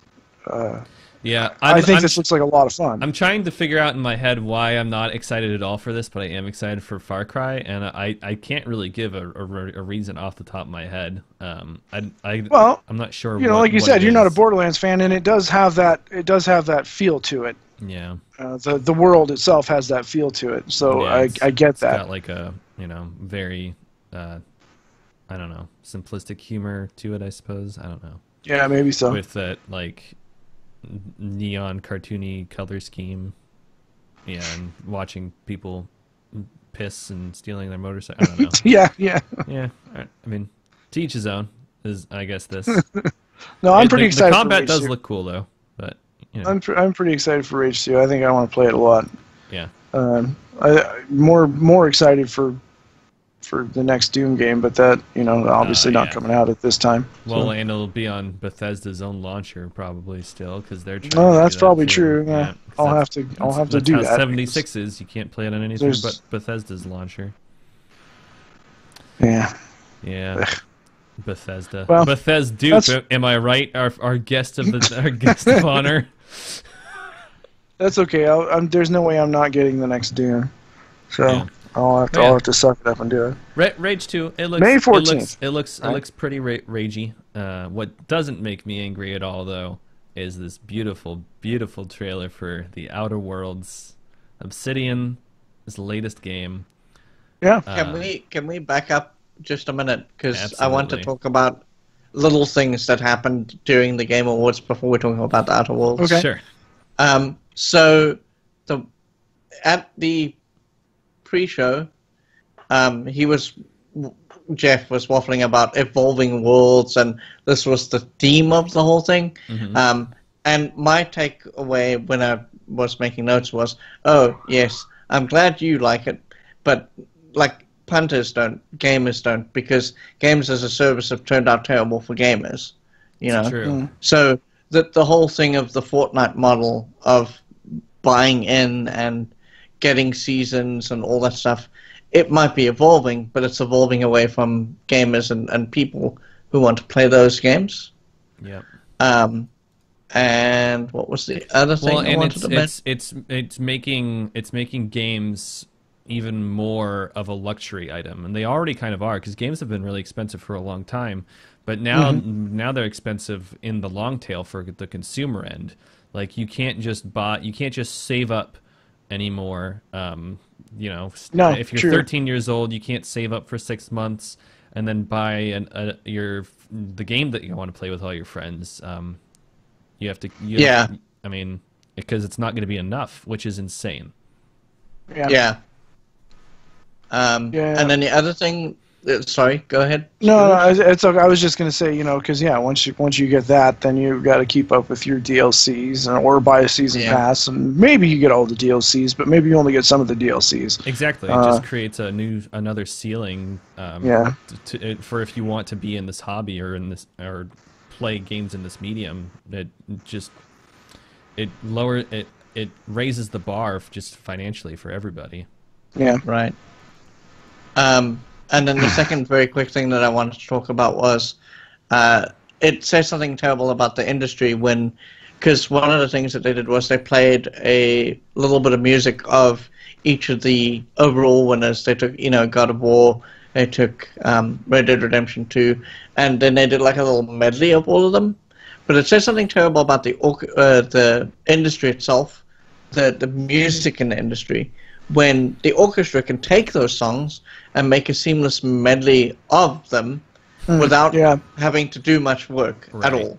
Yeah, I do remember that. Celeste was unique sounding, and so was Red Dead, and everything else was just a slight tonal change. To be fair, though, if you have Hans Zimmer composing all of these things together, it's probably going to make it seem... He's going to make it seem way easier to do that than it probably is, I suppose so. I suppose is that who did it? To play devil's advocate for the music industry of games, I think that he probably just makes it look easier than it is. Yeah, I'll tell you, I really didn't pay attention to anything, I guess, because I don't know any of these facts. Yeah, well, no, I think that it was mentioned way at the very beginning because they did the new theme for the Game Awards. And when Hans Zimmer said, did? okay, we can... Well, I don't know if he wrote the theme, but he was the guy directing the orchestra, or someone was directing the orchestra, and they mentioned it's Hans definitely Zimmer Hans doing Zimmer. the You can see him there directing the orchestra. Oh, okay. Well, there you go. And he was there. So my takeaway was when I wrote this note, I said at the end, soundtracks are now at a new bland low. And that's kind of what it feels like to me. I haven't, in a long, long time, I haven't listened to music from a game where I've thought, oh, I want to hear that separate from the game. There hasn't been a game like that in a long time. And I remember feeling a bit more strongly about this in the Battle 90s. Battle Chasers Night War has a really good soundtrack. Okay, right. I would have to listen to it, but yeah. Well, I'm I'm just that's just an example. I think it's quite good. Game But yeah, I'm Awards like you. I'm in 2018 that. theme performed by the Game Awards Orchestra, conducted by composer Lauren Balfe, with participation of composers and arrangement composer and writer Hans Zimmer. So yeah, There we go. yep, Okay. yeah, he made the. That's crazy. How much fucking money does Jeff Keighley have? If he can afford to just have Hans Zimmer make a song Well, for I him. think He does- I think that speaks to all those ads that they had to run. Yeah. True. I don't think he needs to have a lot of money. He just has good sponsors, Yeah. and the sponsors pay for things like Hans Zimmer. I mean, if I had Jeff Keighley money, I would have Hans Zimmer make me a song too. So I'm not fretting on you, Jeff. Like, just goddamn. Yeah. And then the very last thing that I wanted to... I don't know if anyone wants to chime in about the song thing at all. I did. No? Okay, go. Go for it. No, I did it. We're done. Oh, okay. Was I? Yeah. The other very quick thing I wanted to mention before we talk about Outer Worlds is giving Red Dead Redemption 2 awards, and I said this on Twitter, is tantamount to saying, oh, we're okay with crunch. Crunch is fine. Please don't give games like that awards. Yeah, the game crunch. Yeah, that was one of the first things that worked all the long hours or whatever it is she said. Yeah. Yeah. Yeah. Well, there's a difference though between, because just about every art industry, be it games, music, or anything like Yeah, that, there's going replied to to be me, I a point remember. where you have to crunch, just because deadlines are a thing that Right. exist and they have to exist for reasons. And even if you are on schedule, once you get to the end, you want to crunch just to try to get as many other things in as you can to get it working Right. as best you can.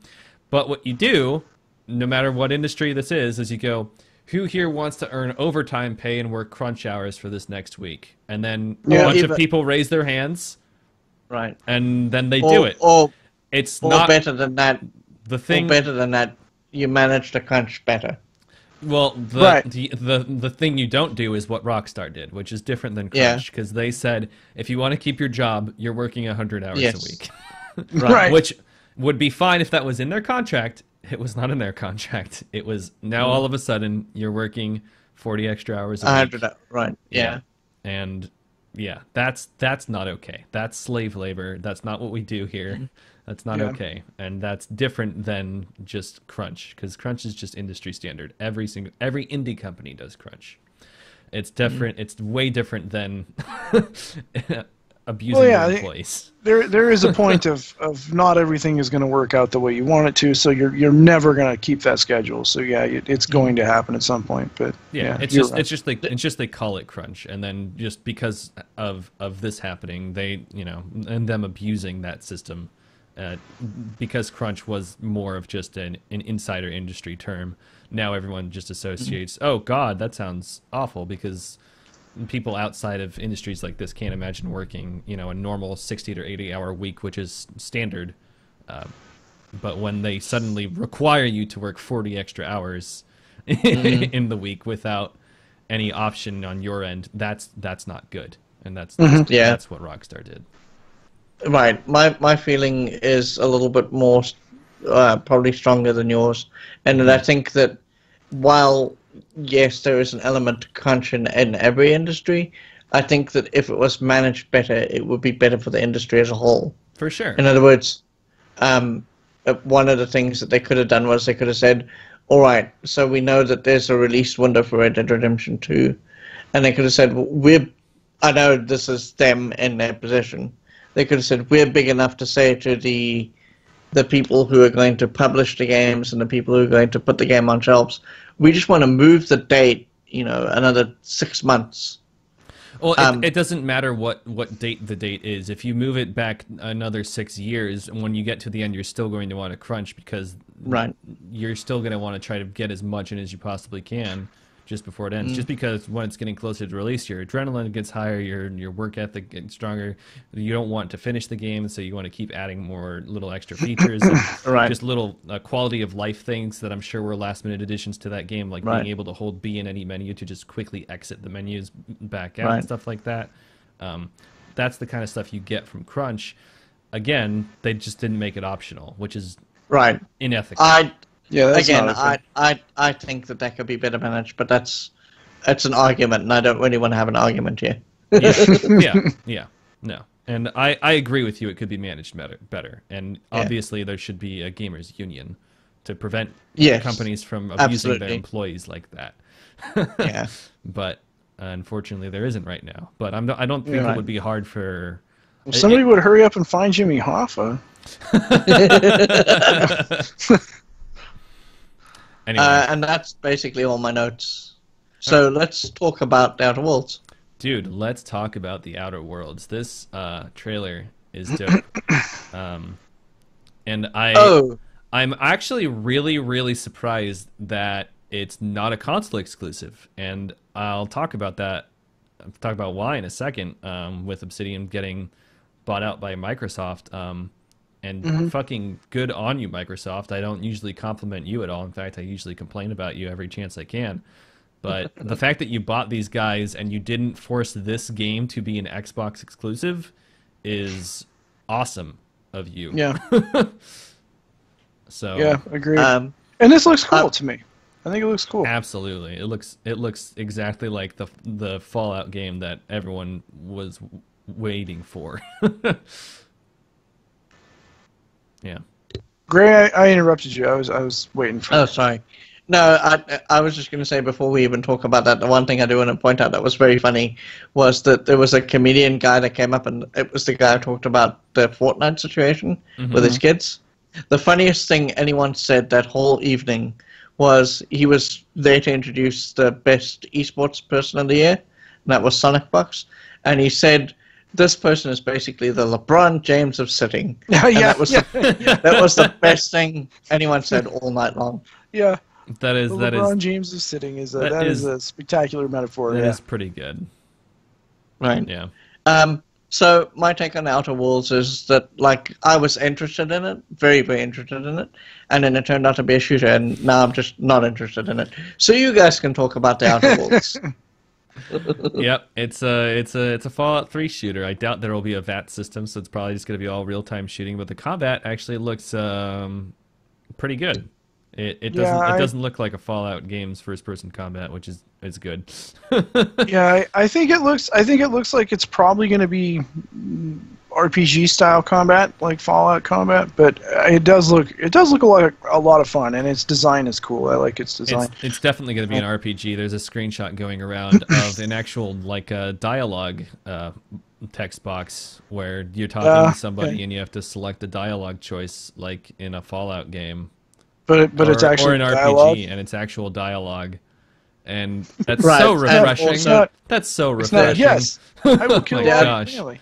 Yeah. The other thing that's happening in that screenshot is that there are skill checks, and this is making everyone very excited. Yes, thank fucking God. I don't know why so many games have gotten rid of that. It's just no or yes and variations of that option, and Obsidian is really good at having multiple ways to solve yes, conflicts. or let me be a sarcastic asshole, that kind of thing. Exactly. And Obsidian, even in games like Alpha Protocol, have mastered so many different ways to interact with people and get around conflicts. I wouldn't be see a surprised if video. you could do a lot of this without shooting anything, which is how you could play a lot of Fallout 3 for a good while.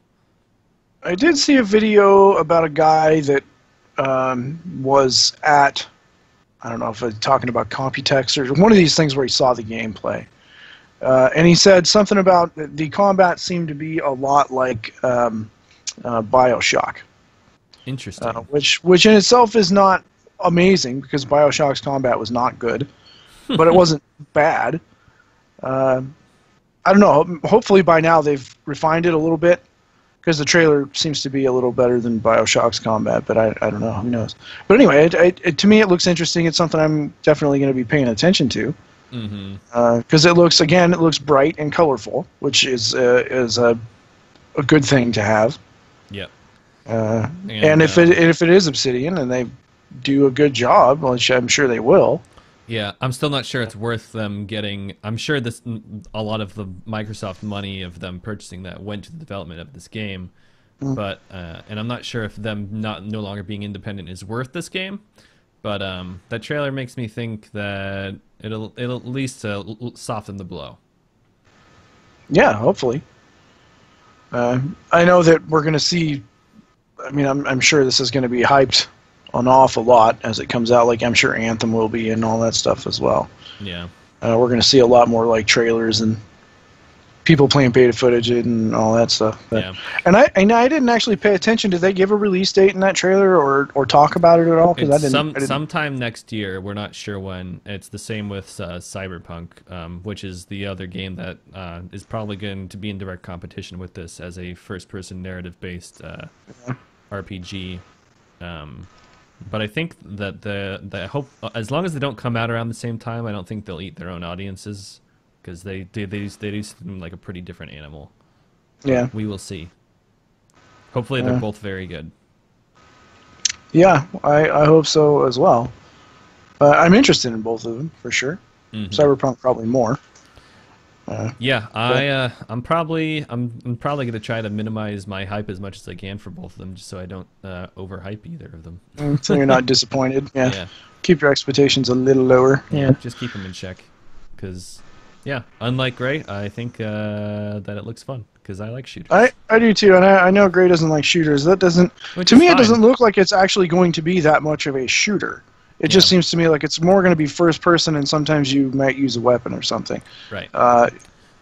But that still qualifies as a shooter, I guess. But Gray will probably play it if there's a dialogue size scale option. What was I playing the other day? Man, I sure hope that. Strange Brigade had one. It was yeah, they've got a slider. Yeah, they have a slider for it. I was like, oh man, oh, that's good. Gray would appreciate that. But but the thing is that again, those games are not RPGs. The reason why The Witcher 3 didn't have a text slider was because one of the things that they came out and said was they'd recorded their dialogue in a very specific way, and if they had a text size slider, which made no sense to me, they were worried that the text would break up across different dialogues, and you'd be reading stuff before you heard like it. the timer, the way it timed wouldn't work. Yeah, that's a pretty poor excuse. They should still have it. Well, that just comes down to how they coded it then, because that just means they coded the dialogue to pop alongside with the volume. It did. Yeah. So they just didn't code it right.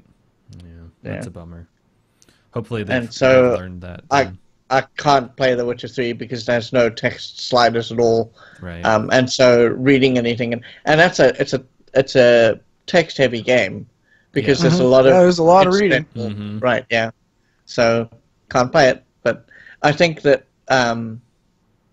Cyberpunk might be a little bit better for that, because if they're going for a shooter audience, they're not going to be able to do that kind of stuff unless it's behind the scenes. Right. Well, I think there's going to be a lot of reading, a lot of, computer reading and PDA, and that guy. I'm all positive that's going to happen. I think Cyberpunk's going to have the same effect on the shooting audience that Fallout 3 did, because when Fallout 3 came out, there were a lot of friends that I had made playing shooters like Halo and stuff on Xbox that I was friends with through those games, and when Fallout 3 came out, I was super into it because I like RPGs.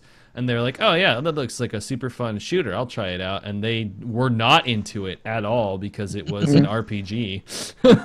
They're like, this is garbage. I have to, I run out of ammo all the time. And, I have to pay attention to stuff. Yeah, it was really funny.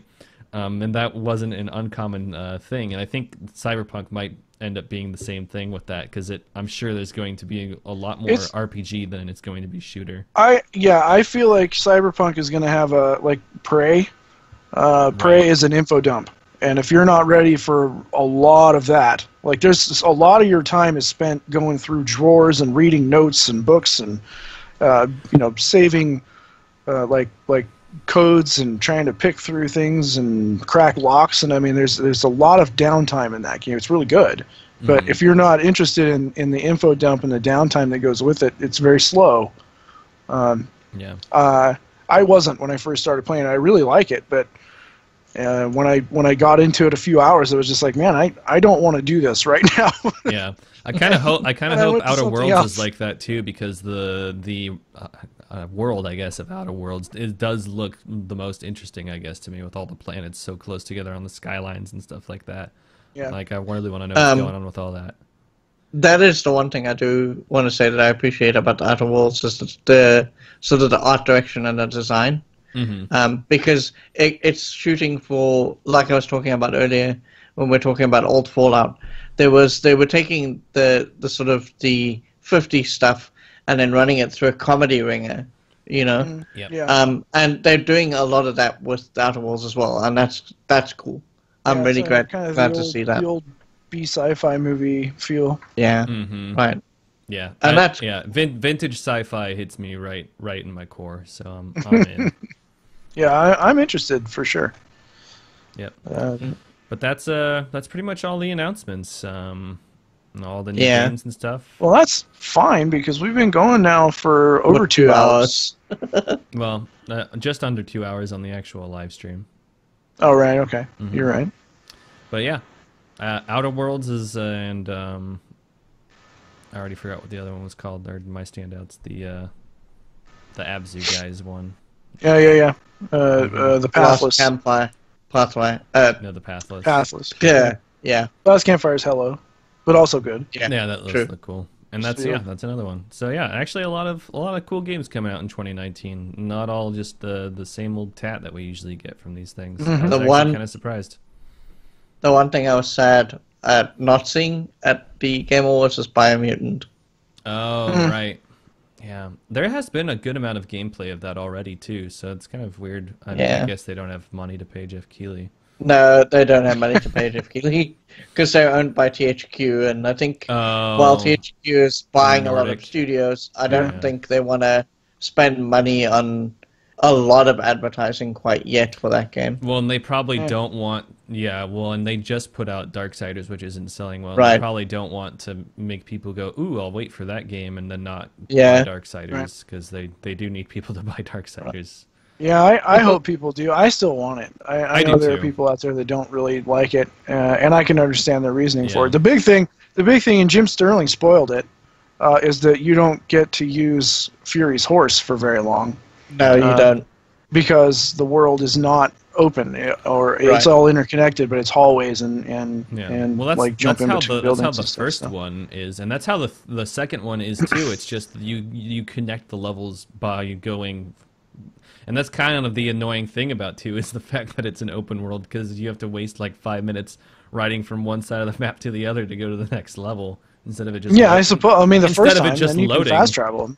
Yeah, I mean, if they just loaded, but- then it would be just like that anyway. So I don't really care about that. Well, I mean, I have an issue with not being able to be a horseman. That's You true. know, You are a horseman of your the- your yeah. name is a horseman, and then one of the first That's things they true. do is disallow your use of the horse. I just that's a bummer. that is But I very still want to true. play it. Yeah, I do too. It looks somewhat Dark Souls-y, which It makes still me looks interested. cool. Yeah, Yeah. that and Just Cause 4 I still want to play, even though it apparently runs real bad everywhere. Really? I- Oh yeah, I watched, Digital Foundry, and yeah, it's locked to 30 on the One X, but they didn't do a PC analysis yet. Well, Hardware Unboxed did a PC analysis, and they did it versus, I think they used 57 video cards. Oh my And- god. Even the 2080 Ti, now granted this is 4K, could barely hold 60 frames a second. Well, that's silly then. Yeah, and my video card, I have a 390X, and my video card at 1080p was getting a 46 FPS average max. That's so stupid. Max FPS, minimums were in the 20s, and Oh my God. that's stupid at 1080. Come on. Yeah, that's just ridiculous. But anyway, that's a whole different discussion. Yeah. Maybe I maybe thought- for another podcast if we get back into the groove of this. This was fun. It was nice doing this again. It's been a while. Yeah. I thought that Just Cause was going to turn out to be Ubisoft, and I was going to say, of course it runs terribly. They need 4 development studios to make it. No. Yeah, right. No, they did seem to downgrade some stuff though. Looking at things like Just Cause 3 had like moving water and a lot of like it seemed like the lighting was better and four's water looks terrible. It looks like two's water. It's really bad. I don't know what they thought, what they were thinking, but hopefully they'll optimize it. But again, should have been done on release, fellas. Right. You know. Yeah. But anyway, again, no discussion. I'm tangenting. That's all right. Tangents can be fun. Cool. But yeah, I'm Yeah. ready to wrap this up, honestly.